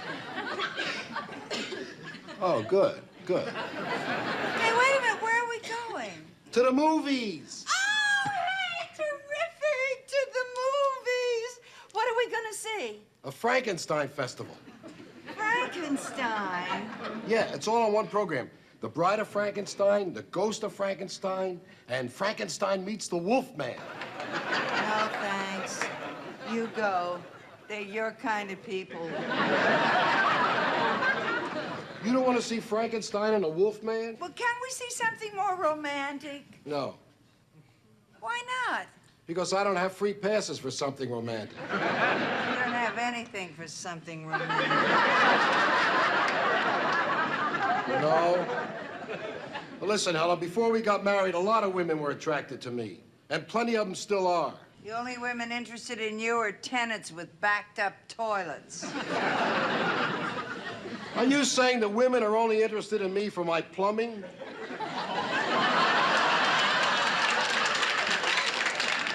Forget it, Stanley. I'm not going to forget it. Because frankly, Helen, you don't appreciate what you got in me. Have you been drinking? And I'll tell you something else. A lot of women would be after me if it wasn't for this wedding ring I'm wearing. You have been drinking. No, but maybe I should be. Wait a minute, where are you going now? To the Regal Beagle. Without a free pass? Without a free pass? I'll show you. I dare you to stay home and say that.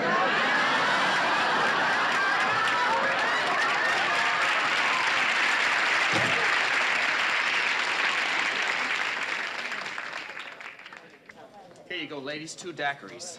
Thanks, Jack. What's the matter, too much tequila?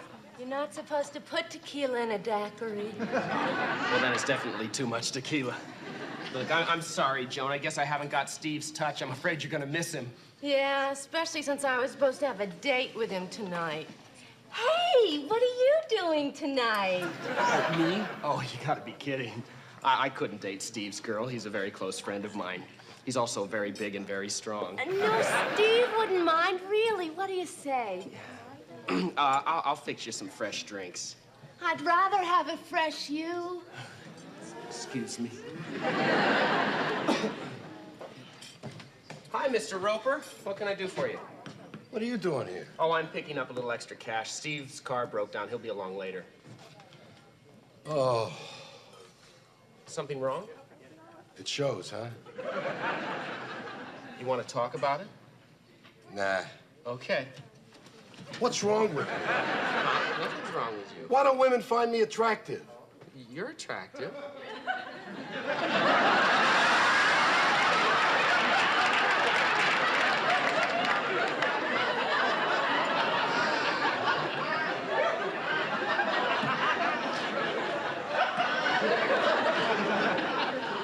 Sure, you think so. But I'm talking about regular women.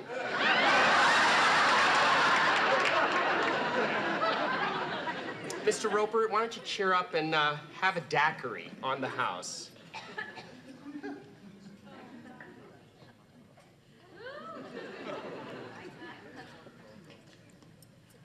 That's good. You know, in all the years I've been married, not one girl has ever looked at me. Well, maybe it's because they know you're married. That's it. It's the ring. I told Helen that, and oh. Boy, you're really down, aren't you? Yeah. Well, I bet if they thought you were single, you could have women eating out of your hand. Yeah? Jack. You know, I think you're right. That girl over there just waved at me. Oh, we'll see. Maybe I'll just mosey over there. And... Hold it, Mr. Roper. Hold it a sec. I got an idea. Why don't I take this little bottle of wine over to her and tell her it's from you? Good thinking. Yeah. Joni, excuse me, would you do me a favor? That depends. What are you doing tomorrow night? No, excuse me. You see that guy over there at the bar? He's really down on himself. He's got every right to be. Joni, he's a nice enough guy. Would you just do me this favor? Excuse me. Just be nice to him, huh? Make him feel attractive. Him? Give me one good reason why I should. I could take you out tomorrow night. You know something? He just became very good looking. Mr. Roper, you're in. She's waiting for you. Remember, confidence.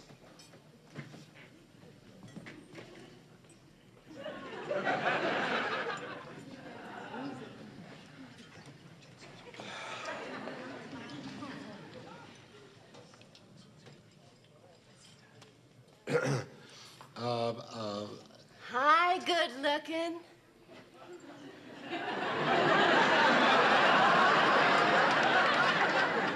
Hello, cutie.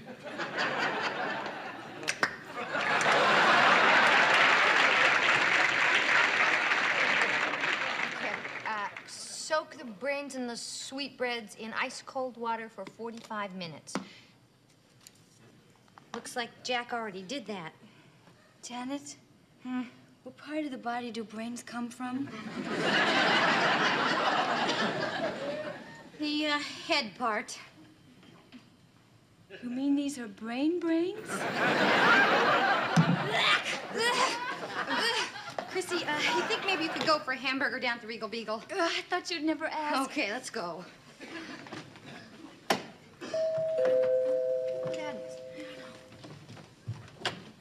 Oh, hi. Oh, hi, kids. I hope I'm not interrupting anything. No, we're just going out, that's all. Good.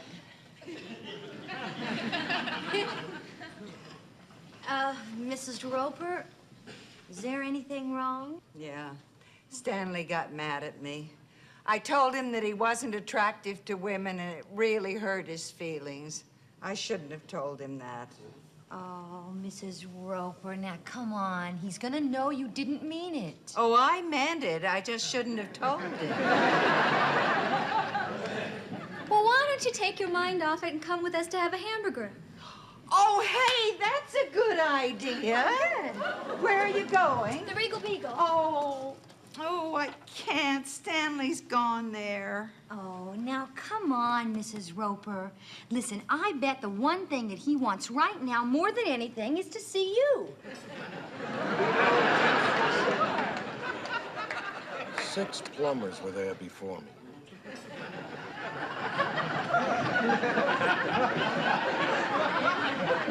Six professional plumbers. And I was the only one able to figure it out. You won't believe this. They were using half-inch pipe. No. Yeah. I mean, with that kind of water pressure, you need at least a 3/4-inch pipe. Believe me, after that, they looked at Stanley Roper with respect. Well, of course they would. You betcha. Chrissy? Hi. Hi, Janet. Hi. Hi, Mrs. Roper. Wait! Hey, Mrs. Roper, guys, why don't you join me over here at the bar? Oh, no, that's okay, Jack. We'll just sit over here. Oh, no, this table, well, it's reserved. Reserved? Who for? Well, for, Oh, that's beautiful.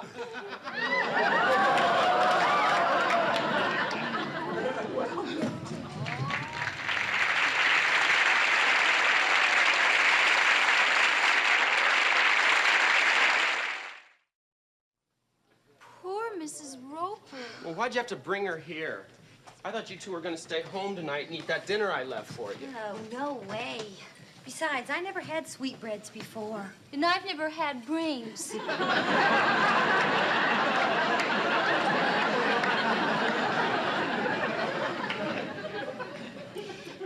Listen, Jack, I think you better go over there and tell Mr. Roper that his wife saw him. You want me to tell that to a man with a heart condition? I didn't know he had a heart condition. He will when I tell him. Jack, Mr. Roper has got to know that his wife saw him. He's got to be told. I think you're right. Go ahead and tell him.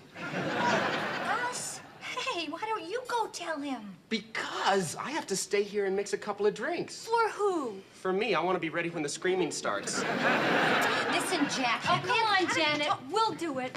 We're not afraid, are we? Yes? Mr. Roper. Yeah?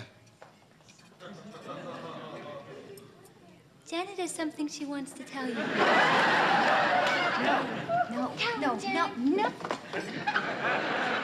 Hi. Mr. Roper, could we talk to you for just a minute? It's very, will you move, important? You have to excuse me for being so popular. I'll be right back. All right, what's so important? Well, your wife was just here and she saw you.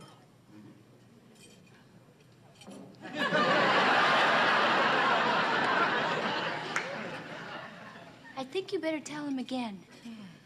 Mr. Roper, your wife was just in here and she saw you with that girl. Can you have a smiling heart attack? Mr. Roper, I don't... Tell me that part again about how she came in and saw me. Yeah, she saw you. The kissing and everything.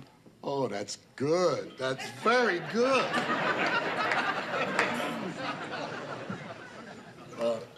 Listen, Joni, there's something I want to tell you that I didn't tell you before. But, don't take it hard, huh, kid? You mean you lied about your half-inch pipe?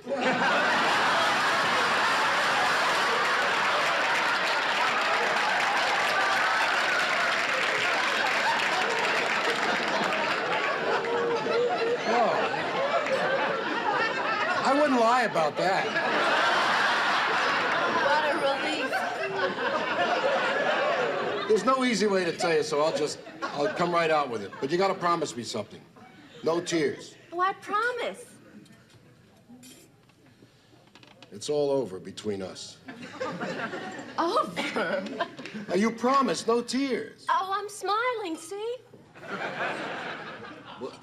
What I didn't tell you was, I'm a married man. No kidding. Oh, don't take it so hard. You're young. I mean, there's lots more pebbles in the ocean. Just try to act as though I never existed. I'll do my best. I'll see you around, sweetheart.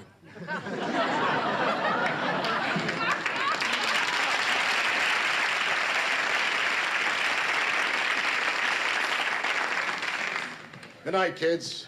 You two-timer. Right.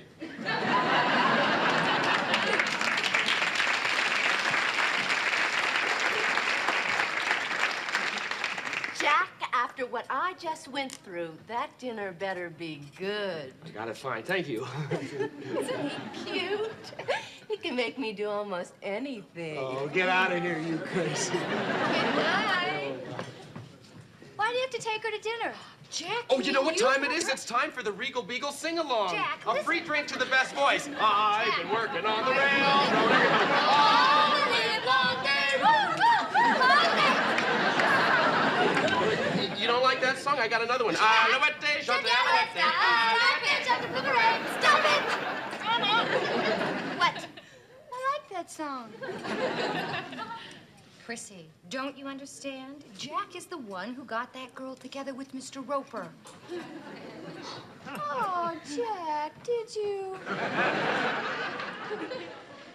The man came in here feeling depressed. He was really down. He said he wasn't attractive to women, so I just asked Joan to be nice to him. Well, that was very thoughtful of you. Yeah, I thought you'd understand.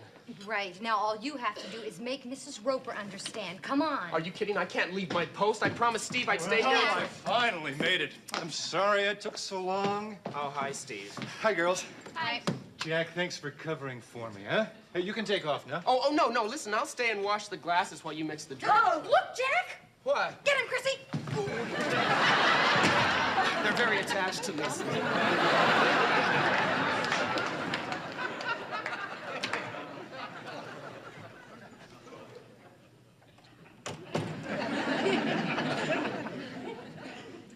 Hello, Helen.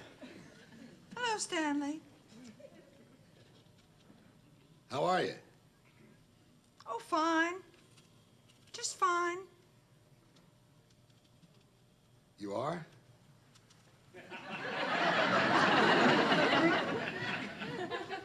You better wash your face, Stanley. You got some ketchup on it. Ketchup? It's not ketchup. It's lipstick. Lipstick from kissing. All right, it's lipstick from kissing. You better wash it off. Helen, I was down at the Beagle with a girl. A pretty girl. And you saw me, and I know you saw me because the girls told me you saw me. Stanley, I saw you. I admit it. And you knew I saw you, but that wasn't enough for you, was it? No, you had to make me admit it out loud. You had to rub my nose in it. All right, you found a young, pretty girl? Go to her. Helen, you don't understand. I just wanted to prove that another woman would find me attractive, and I proved it. All right, you proved it. So go to her. I hope you'll be happy. I don't want to be happy. I want to be with you.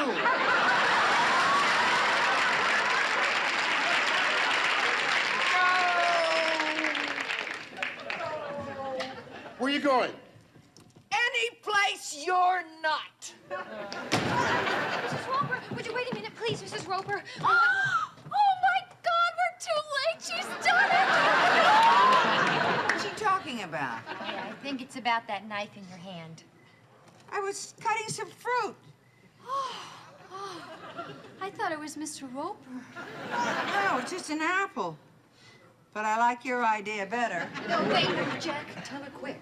Look, she's got a knife in her hand. Tell her. Tell me, what? Mrs. Roper, excuse me. You know that girl you saw Mr. Roper with tonight? Well, she was being nice to him because I asked her to.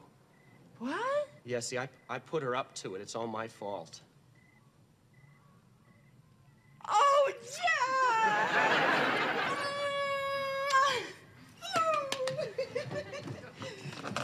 It's so good to be back in the driver's seat again. Stanley, I want to talk to you. Hold it. I'll do the talking. Sit down. Look, Sit! Yes, Stanley? There's a few things I want to straighten out with you. When I went down to the Beagle, I felt like a nothing. But I learned something. I learned that other women find me attractive. Very attractive. All right, maybe I shouldn't have been with her. But what's a man supposed to do when a beautiful girl climbs all over him? Now I know what guys like Paul Newman have to put up with. Paul Newman? Yeah, poor guy. He's got the same problem I have. Well, all I can say is, from now on, for your sake, I'll just try not to be so fascinating. Stanley, would you like me to fix you a nice hot cup of cocoa? Yeah. No. Wait a minute. I'm going to bed. Well, isn't it a little early? Well, if you care to join me.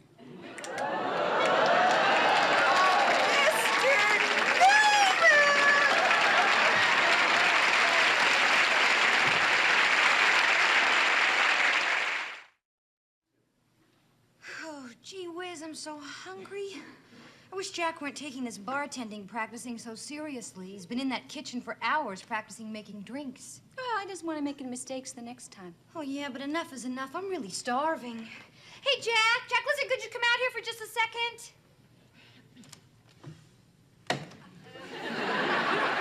Hey, man, you've been in that kitchen for hours making drinks. Haven't you learned anything yet?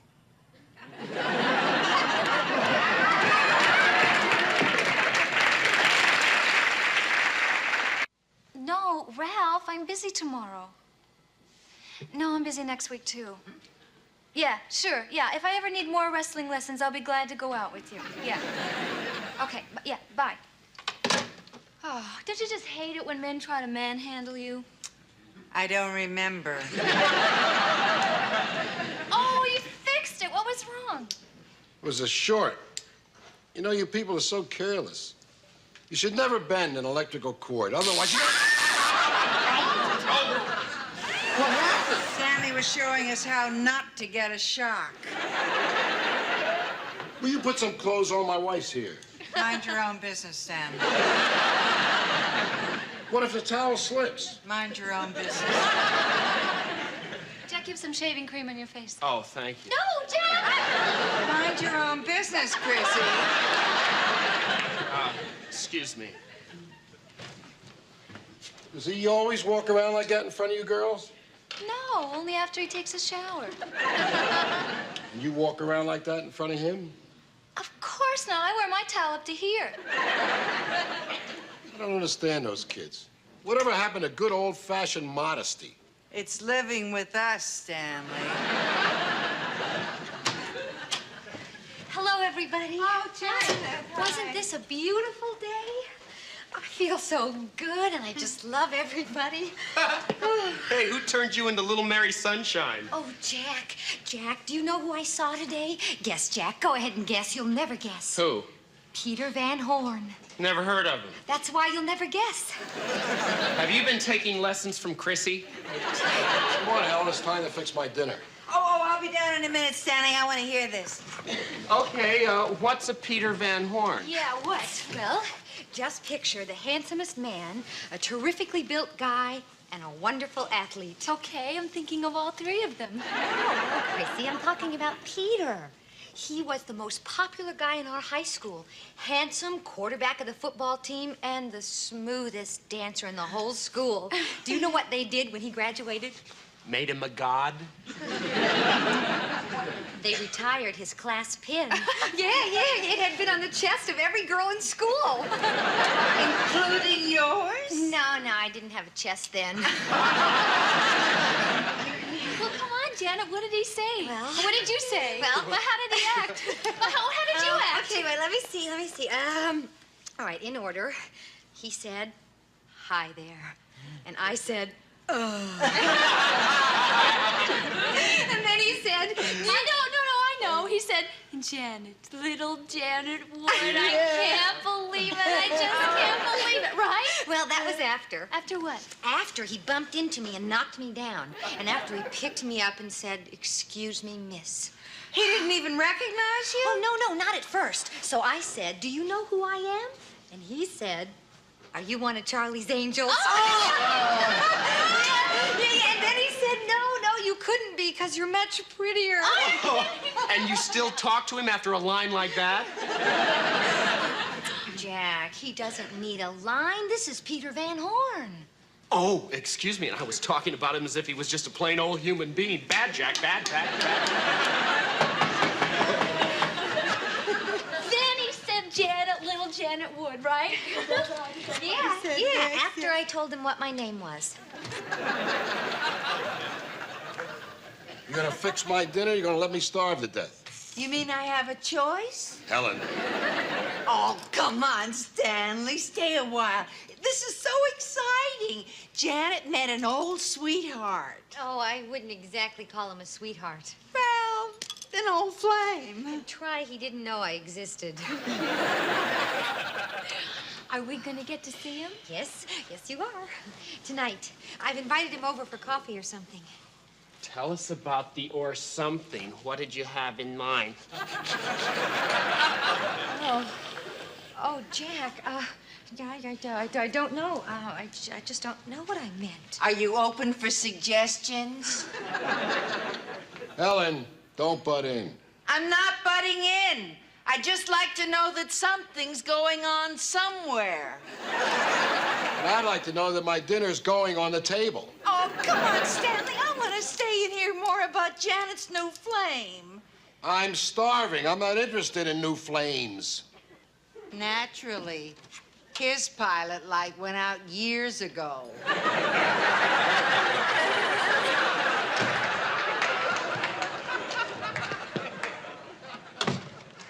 Chrissy, do you know what time it is? 7:30. Oh, he's gonna be here any minute. Oh, well, don't worry. Oh, hey. Oh, your hands are like ice. I'm so scared. Why? I can't help it, Chrissy. This afternoon when I ran into Peter, it was just like being back in high school all over again. Skinny little kid, no figure. Oh, well, that's all changed now. I know, but I can't get over it. Peter Van Horn is coming to see me. When I was in high school, Chrissy, I'd have given anything to have a date with him. Instead, I got to go to the prom with Stevie Gilmore. They voted us the couple with the brightest smile. Oh, well, that was nice. No, it wasn't. It was because we both wore braces on our teeth. Oh, Chrissy. Oh, boy. What's wrong with her? Well, you know, it's getting close to kickoff time, and she's worried. Our Janet, the original Miss Cool? Oh, come on, Janet. He's just a guy. He's not the second coming of Mick Jagger. Jack, why would he want to date me? Why would he want to date you? Why would he want to date? Why? Chrissy, did you ever hear such a stupid question? Yes, last week at the office, my boss asked me if I... Chrissy, don't help me. Janet, you are one of the most gorgeous, exciting, wonderful girls I've ever met.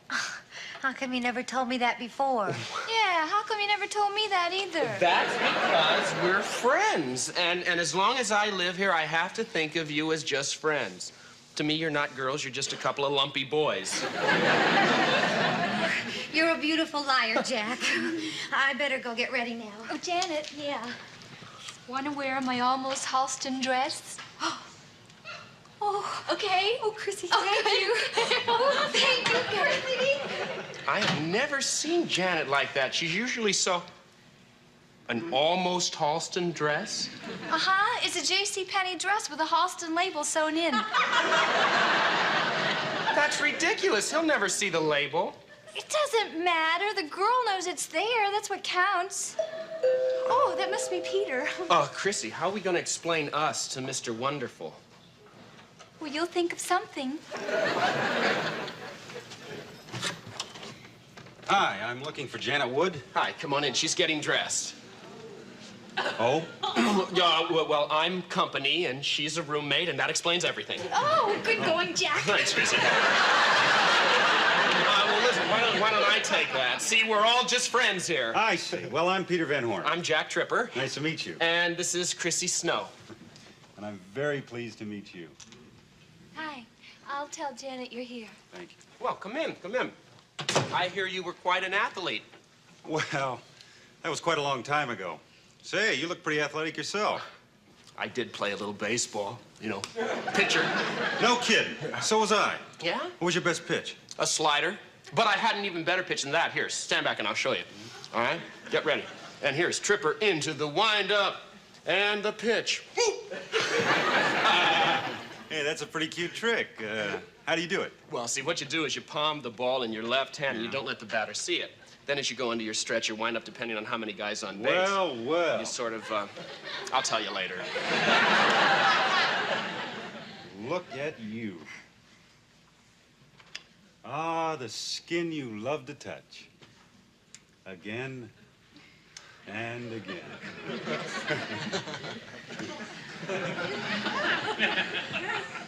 Hello, Peter. Have you all met? Well, then, if you two have somewhere to go, I wouldn't want to hold you up. We're going, Janet. Don't push. I hope to see more of you when I'm back in town. Yeah, I'd like that. Yeah, glad I finally got to meet you. Come on, Chrissy. Well, what do you know? Janet hit the jackpot. He's really a nice guy, isn't he? I can't stand him.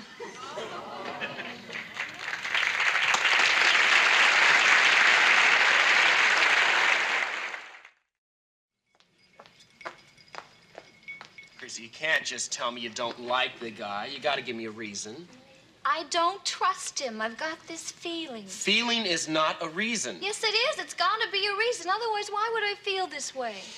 All right, Chrissy, when did you first get this feeling? Reason. Reason, feeling, what's the difference? That's what I say. You were the one who said they weren't the same. Chrissy. What I mean is, do you have any proof? Yes. I didn't like what he said. What did he say? He said, I'm very pleased to meet you. And? That's it. What's wrong with saying I'm very pleased to meet you? It's so simple. When he said, I'm very pleased, that wasn't just a plain very, you know. Huh? There are varies and there are varies, and his very was very, very strange. What? Especially when you put it together with a double squeeze. Oh, right. What's a double squeeze? I'll show you. Okay, you be me, and I'll be Peter, okay? Oh, wait, I'm you? Okay. What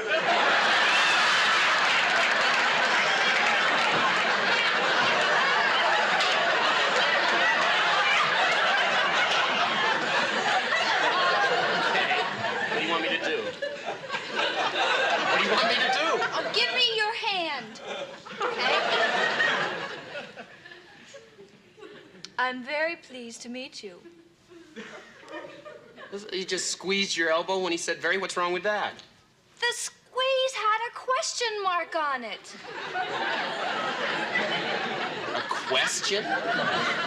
Yes. How about you and me getting it on, baby? Oh, come on, Chrissy. I can't. It was. I have met those squeezers before, and they are no good. Okay, maybe you got something there. Would you do me a favor? Would you do that again? I want to see if I can hear that question. Oh, yeah, sure. Yeah. I'm very pleased to meet you. I'd love to.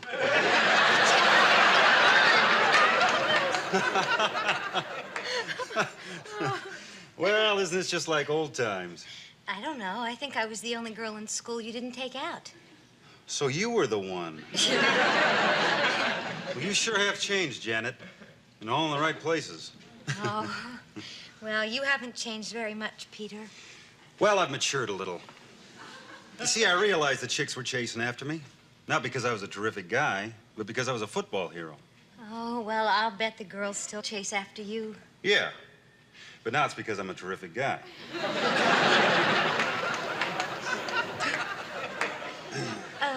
Peter, do you ever hear from Charlie Benson? Who? He was your best friend. Oh, him. Yeah. Yeah, I think he got into teaching someplace up north. Oh, really? Yeah, it's a shame, you know, a smart guy like that wasting his life. You know, if he played his cards right, he could be doing exactly what I'm doing. Trying to undress me? What? Trying to, Oh. yeah. Hey, that's pretty funny. What are you doing now, Peter? I'm in sporting goods. Oh, still playing games, huh? What? Still play. Oh, sure. I keep fit. Yeah. Oh. You know, the chicks don't like it if you let yourself go. Say, listen, I got an idea.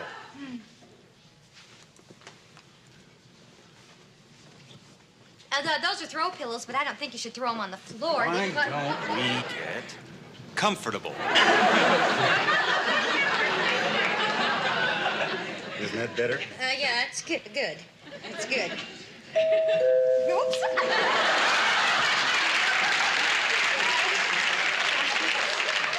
Excuse me, I think there's probably someone at the door. I'll just be getting it, and you can just be, Oh, hi. Oh, I just wanted to come and see if your lamp was all right.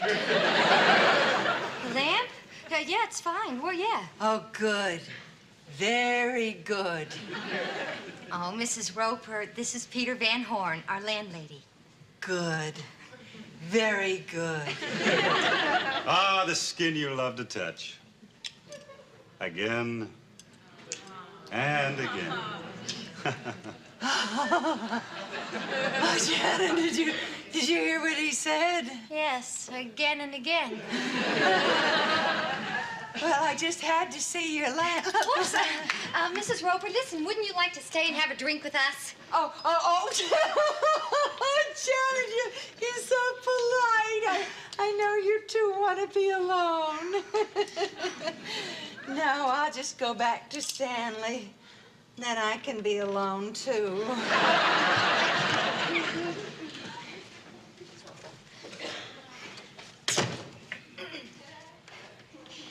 Well...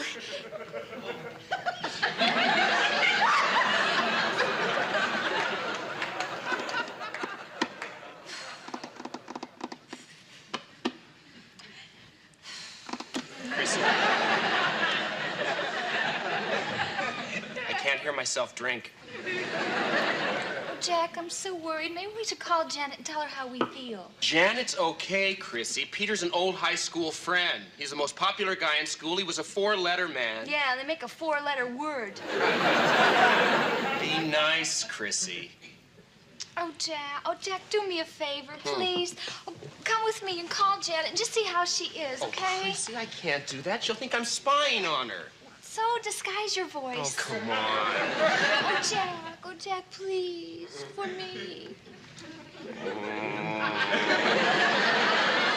Okay. Okay, come on.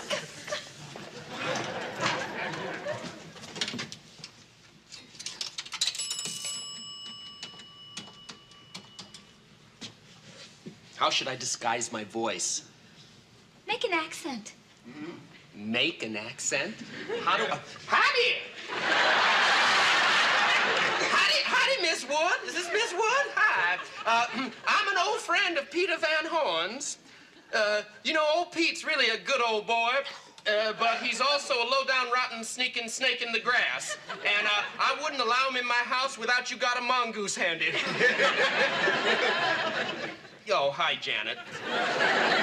No, I don't have a cold. I was just, You do? Oh, well, yeah. What'd she say? She said I do a great Gomer Pyle imitation. Oh, I thought it was Tennessee Ernie Ford. I was doing Jimmy Carter. Oh, why is it Jimmy Not Carter? Chrissy.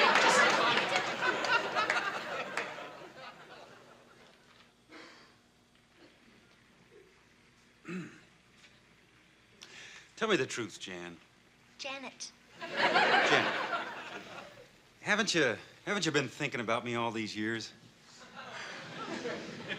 Well, in a sense, I knew it. You know, hon, all the way over here, I just kept thinking, Janet. Janet. Janet. And you know, I made up a little something especially for you. Oh, what was that, Peter? How much do I love you? Let me count up the ways.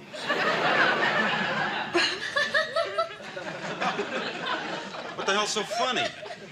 Oh, Peter! You got that from Elizabeth Barrett Browning. Oh, no, you got me all wrong. I never took that chick out in my life. Well, it would be a little difficult. She's been dead for over 100 years. And she wrote it just a little differently. How do I love thee? Let me count the ways. Well, I was never much good at talk, so why don't we do what I do best? Oh, no, Peter, I'd rather not. Oh, come on, Janet. No, Peter, I'm just not in the mood. Come on. No, Peter, hey, listen, how about another poem? Peter, hold on.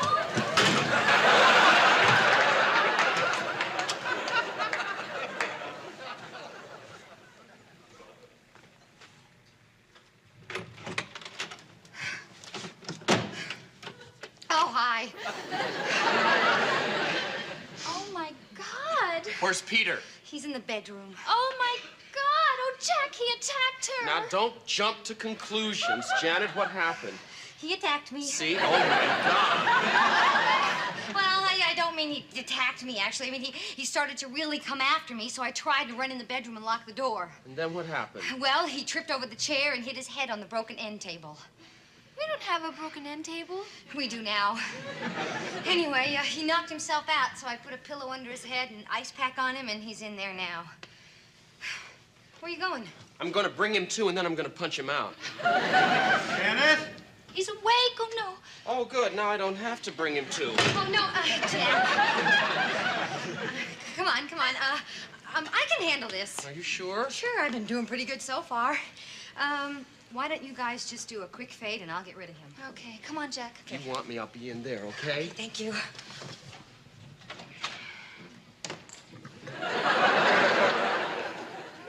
Hi. How are you? Oh, it's okay, Janet. I forgive you. You forgive me? Playing hard to get. And I got news for you, babe. It worked. You got me. I got news for you. I don't want you. You're not serious. Oh, Peter. Hey, what does it take to get through to you?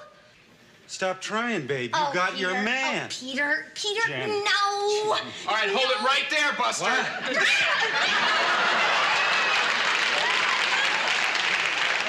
What are you two doing there? Hey, don't you hear well? My friend is not interested in you.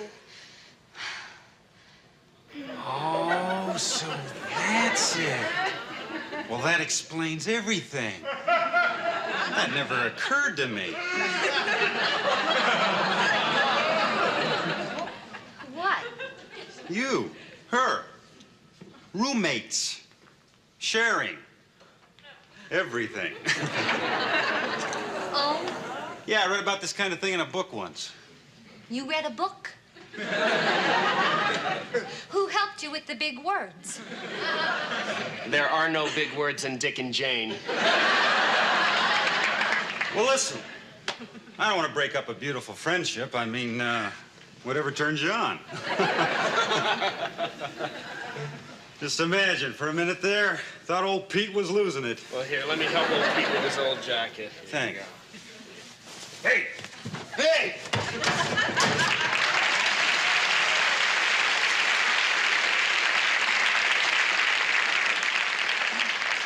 You okay, babe? Oh, yes. Yes. But I feel like a fool. Well, so do I. For you, how come? I should have known right away that that guy was a double squeezer. What? And that he had a question mark on the end of it. What? Look, Janet, there are varies and there are varies, and his vary was very, very strange. You been taking lessons from Chrissy?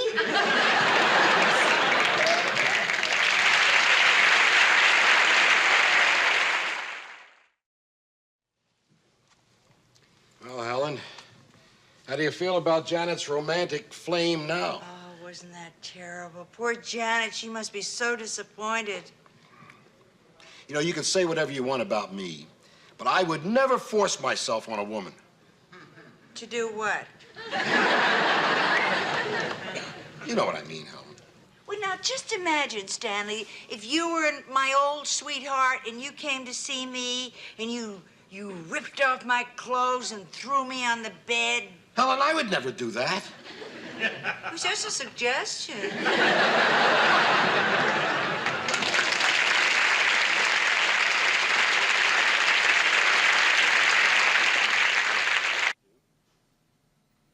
Ow.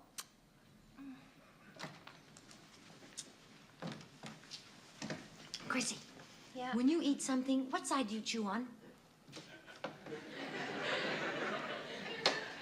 The side that's nearest to me. No. See, I was at the dentist, and he said that everybody chews on one side of their mouth more than on the other. So take a bite. Okay. Okay. See it. Don't look at me.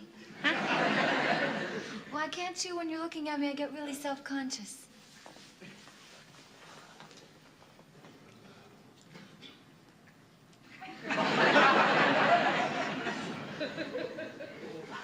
I chew straight up and down in the middle. Chrissy, that's ridiculous. Only rabbits chew in the middle. Wait, take another bite. Don't look at me. I'm not looking, I'm observing.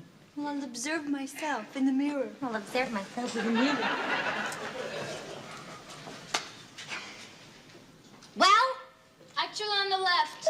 Yeah? That's terrible. Why? That means one side of my mouth is gonna wear out before the other. Oh, hi, Mrs. Roper. Hi, By the Janet. time I'm 30, I'm gonna be lopsided. Oh, well, look, honey, why don't you try just exercising with the other arm? No. See, Mrs. Roper, what we Oh, were look, talking... honey, I don't have much time. I just wanted to warn you that Mr. Roper is on the rampage for his rent. Oh, my goodness. Is it rent time already? Gee, I didn't know that. Did you, Chrissy? No. Well, you know me, Janet. I can never keep track of time. Well, the rent's 10 days overdue. 11. Oh, look, ordinarily I wouldn't worry you about this, but Mr. Roper is really upset. See, he's been looking over the ads in the papers, and it's given him an idea of how much he can really get for this dump. Listen, Mrs. Roper, we are going to pay the rent today just as soon as Jack gets home. Oh, thanks, Janet. Yes, so see, there's no reason for Mr. Roper to get excited. Oh, no, not excited. I said he was upset. Mr. Roper rarely gets excited. Well, it is a good thing Jack's collecting that $100 Larry owes him. Yeah, otherwise we'd be out in the street. Oh. I could kill him. I could kill that Larry. Hello, street, here we come. I mean, he didn't get the $100. No, he used the $100 I loaned him to pay back the $50 he borrowed from another guy. Well, what about the other 50? Well, he said he put it into a savings bank, and when it makes $50 interest, then he'll have the 100 to pay me back. Hey, that's smart. When will that be? About 1991. I don't think Mr. Roper will wait that long. Well, what are we going to do? Mr. Roper's going to be here any minute. Yeah, I know. I just saw Mrs. Roper on the stairs. Okay, this is what we're gonna do. What? We're gonna go to the beach. What? Might as well have some fun while we're worrying. All right, get your suits on. Come on, Jack, hup, Jack, suits on. I left mine outside to dry. Hello, Jack. Hello, who are you? Uncle Fremont. It is Uncle Fremont. It better be, otherwise somebody else has been kissing the girls I love. Come in. What are you doing in L.A.? I thought I'd drop in and visit my favorite nephew. Well, I'm your only nephew. That never stops you from being my favorite. Oh, wow. The last time I heard you were in Argentina, right? Mm-hmm. Yep. How was South America? Very Spanish, especially the ladies. How about the men? Very jealous. Weren't you in oil down there? Well, I had to get out. I tried Mexico for a while. Uh-huh. What were you in there? Hot water. Okay, that's right. I remember my dad wrote me all about that, and he said then you came back and you finally settled down to live in San Diego. Don't confuse your terms, dear boy. You can either settle down or you can live. You cannot do both. Oh. Now, I suppose this is your little, I believe you call it a pad? Well, we call it an apartment. Your father worries about you, you know, how you're making out on your own in the big city, what you do for recreation. I was thinking that maybe if we took a picnic... Oh. Oh, Uncle Fremont, this is my friend Janet. Uncle? Friend? Well, we were just going to the beach. Oh, good. See, Janet lives here, but it's not what you think. Oh, no, all we share is the apartment. Oh, children, you don't have to explain to me.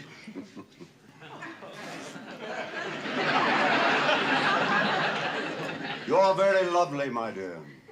Okay, I'm ready.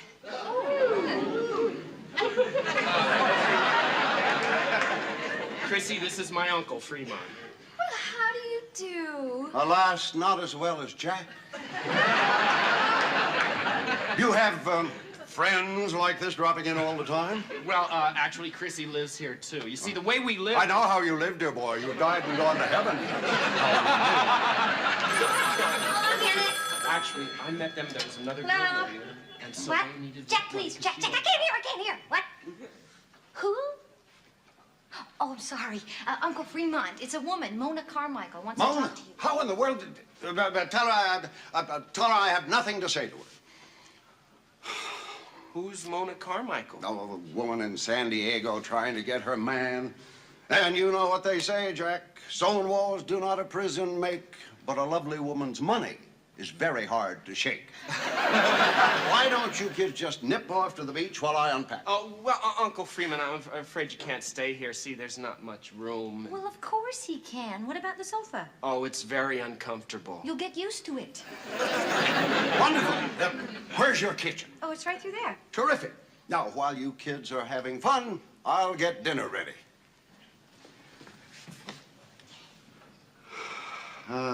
Jack. Oh, Jack, I just love your uncle. He's so full of charm and personality. Well, I guess it runs in the family. Oh, really? Wow, who else has got it?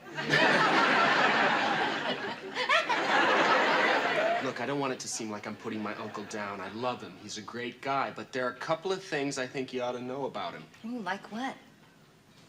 Well, he has a habit of giving people gifts he can't afford. Well, then how does he pay for them? By checks. Checks for jewelry, for automobiles. Those are good gifts. I wish I could say the same for the checks. Oh. Oh, no, it's Mr. Roper. Now, Chrissy, calm down. Don't panic until you know who it is. Now you can panic. We'll just put this in your room, Jack. Come on. Open up, Jack. I know you're in there. I recognized your eye.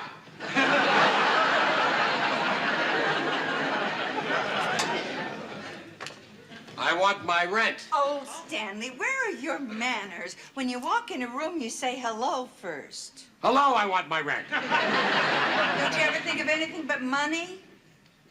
Listen, I hate it when I expect something at a certain time and I don't get it. I know the feeling.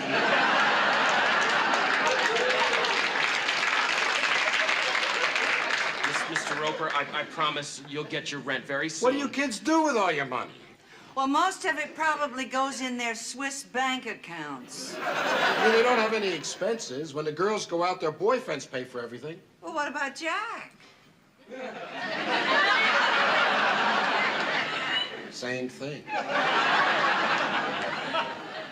Mr. Roper, I'd like you to meet my uncle. What? Yeah, he's visiting us from San Diego. Uncle Fremont? Your kitchen is absolutely charming, dear boy. Uncle Fremont, I'd like you to meet Mr. Roper. He's our landlord. He's one of the nicest men you could ever meet. Really? Oh, coming from Jack, that really means something. What? You know, I'm proud of that boy. He's turned out just the way I'd hoped. He has? Yeah. His father's the same way, you know. He is? Yeah. I didn't think that sort of thing ran in families. It's in the blood. You can't escape it. You mean his type can get married? Well, happens all the time. Jack's father's happily married, but that doesn't stop him from having fun.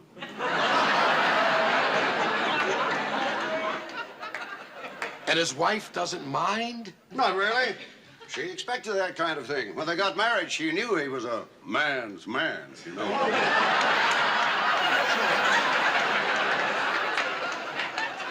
You still can't hold it. I want my rent, and I want it now. Does everybody like pork chops?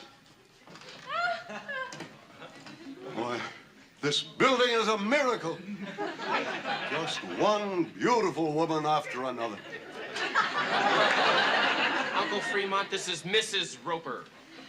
I'm enchanted. He sure is.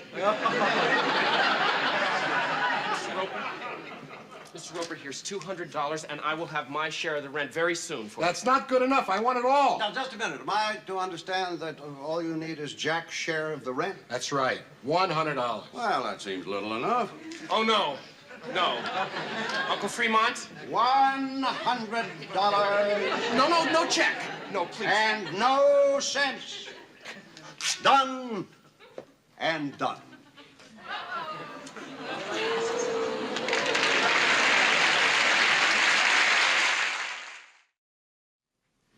Now we can go to the beach. Get dressed. Why? I have to talk to my uncle. Can't you talk to your uncle in my bathing suit? I'll explain it to you while we get dressed. Okay. Uncle Fremont, you did it again. That was a bum check, right?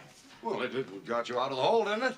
Yeah, but what happens when Mr. Roper tries to cash it Monday morning? Oh, don't worry about me, dear boy. By that time, I'll be long gone. Yeah, but we'll still be here. And when he finds out it's a bum check, he'll have a perfect excuse for throwing us out. I was only trying to help. Well, you didn't. We're in more trouble than we were before. Thank you. Oh, I guess I just didn't think that far ahead. Maybe I am getting old. Well, I'll just get my valise. Oh, wait, Uncle Fremont. Where are you gonna go? Well, there's always Mona. You remember the lady who called earlier? She's very well endowed. When you get to be her age, that means you have money. I thought you didn't like her. You didn't even want to talk to her on the phone. Well, I've been thinking about it. Not so bad. I'll have a comfortable home, a generous allowance. I'll be taken to fashion shows, bridge parties, charity balls. Mona loves to make an entrance with something decorative on her arm. Well, then she ought to get herself a tattoo. Oh, it'll be a splendid life. Just think, I'll never have to worry about having fun again.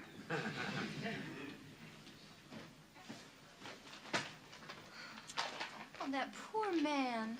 Gee whiz, Jack. What did you say to him? Well, I sort of laid into him, and I told him he acted stupid. That is so cruel. All he did was pass a bad check, and you act like it was some sort of crime. Okay, so what are we gonna do? Well, if only we could get that check back. Well, there's a way to fix that. Now, please, will you just stay out of this? Jack, he's only trying to help. Right, with another phony check or something. No, this is strictly on the up and up.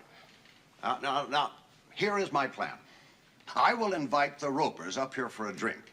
And, by the way, do any of you know where Mr. Roper keeps his checks? Well, one time when I took the rent down, I saw him put in a drawer in his desk. Good.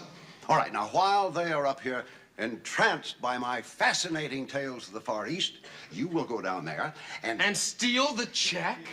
Nothing of the kind. You're simply taking back something that belonged to me in the first place. That's right. It's got his name on it and everything. It's stealing, and I won't do it. Jack, do you have a better idea? Do you think I should wear gloves? Oh, wasn't that sweet of Jack's uncle to help him out that way? Those people stick together, you know. Well, naturally, they're related. In more ways than one.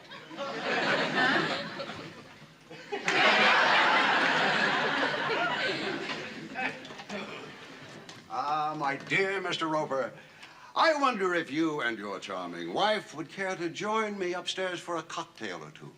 I don't think so. I'm kind of tired. His charming wife is wide awake. We'd love to have you too, Mr. Roper. No. You and Helen go right ahead. You mean you would trust me alone with your wife? Like you were her mother. But, Mr. Roper... I gotta catch up on my sleep. Poor thing. He hasn't had a nap since this morning. You go on ahead. I'd like a moment to myself. Why? Well, I'm in the midst of composing a poem to your beauty, and I haven't finished it yet. Take your time. It's all set. What do you mean all set? Roper's still in there. Now, don't worry about him. He said he was going to go to sleep. Now, just be quiet in there. Good luck. Yeah, good luck. Okay, girls. What? Now, I want you to stand guard out here, and if you see anybody coming, whistle. I can't whistle. Do the best you can.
I thought you might like to come upstairs with me. What? No. I mean, just me. I mean, we're having a party up there. There'll be me and Janet and Chrissy and my uncle and... Mr. Roper! Whistle, whistle! Whistle, it's a new dance. Come on up, we'll show you how to whistle and the hustle and... Oh, the wine is lovely. Not half so lovely as the hand that holds it, my dear. Oh, you can't mean that. What am I saying? It's a little party. Stanley, I thought you were taking a nap. I was, but Jack woke me up. Well, what's a party without shoes? I mean, oh, I smell something burning in the kitchen. It might be your dinner, Uncle. Let's go look at the burning kitchen for a second. Didn't get it, huh? He's got it on him. Oh, well, he'll just have to give it to us.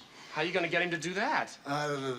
Greed, my dear boy, greed. Now, when we go back out there, you find some way to casually bring the conversation around to money. Hey, leave that to me. Everything's fine, nothing burned. Good. So, everything okay out here? You're fine. Oh, great. How you doing, Chris? You okay? Yeah, I'm fine. Oh, Mrs. Roper, everything all right with you? Oh, sure, fine. You okay, Mr. Roper? I'm okay. Good. Oh, lordy.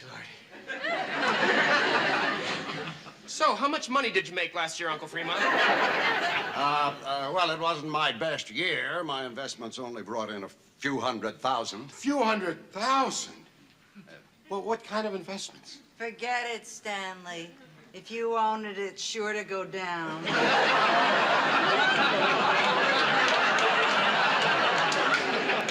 Listen, maybe I could... No. I never allow my friends to put their money in my investments. I'm not your friend. That's true. By the way, there is one little stock. Yeah. Yeah, but I would need a deposit, say, $100. I have your check. I could endorse it right over to you. Why didn't I think of that? You're a very persuasive man, Mr. Roper. Congratulations. Thank you. Ellen, we're going to be rich. I'm so excited. He's excited!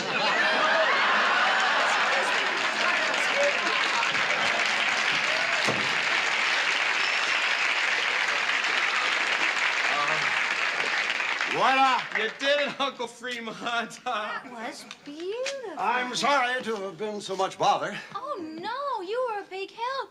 You know, if you hadn't come to visit, we never would have gotten that check back. That's a good point, Chrissy. Hi. How do you do? I'm Mona Carmichael. I'm Jack Tripper. Mona, what are you doing here? Well, isn't it obvious, darling? I've come for you. Well, Mona, this is my nephew Jack and his friends, Chrissy and Janet. How do you do? I spoke to you on the phone. Really? You sounded much older. I forgive you for not talking to me on the phone. Now, my car is waiting downstairs. I've arranged to have my chauffeur drive us to Las Vegas where we can be married. The minister will be waiting at the chapel at precisely midnight. And I've reserved the bridal suite. And I suppose you've selected my wardrobe also? Well, as a matter of fact, yes, I have. She thinks of everything. Well, goodbye, Jack. Goodbye, Chrissy. Janet. You're all very beautiful. And now, my dear Mona. Yes? I have just remembered a lovely little island off the coast of South America where they have the most spectacular sunsets. Really? And the most spectacular ladies to help one enjoy them. Adios. Adios!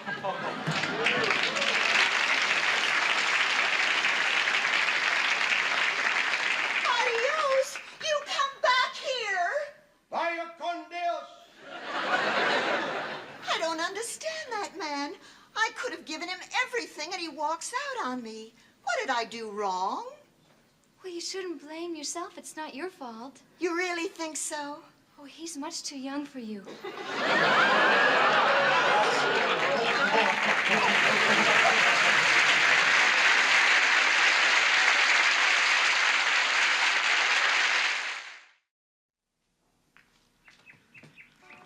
Mr. Roper? What? Mr. Roper, I have some news about your investments. How much did I make? Nothing. The company went bankrupt. What? I should have known better than to give my money to that crook. Now, wait a minute. My friend Larry, my friendly uncle, he felt upset about that, and he wanted me to give you back your $100. Here you go. Now, there's an honest man. See, if you were more like your uncle, I'd never have to worry about my rent. If I hit this desk one more time...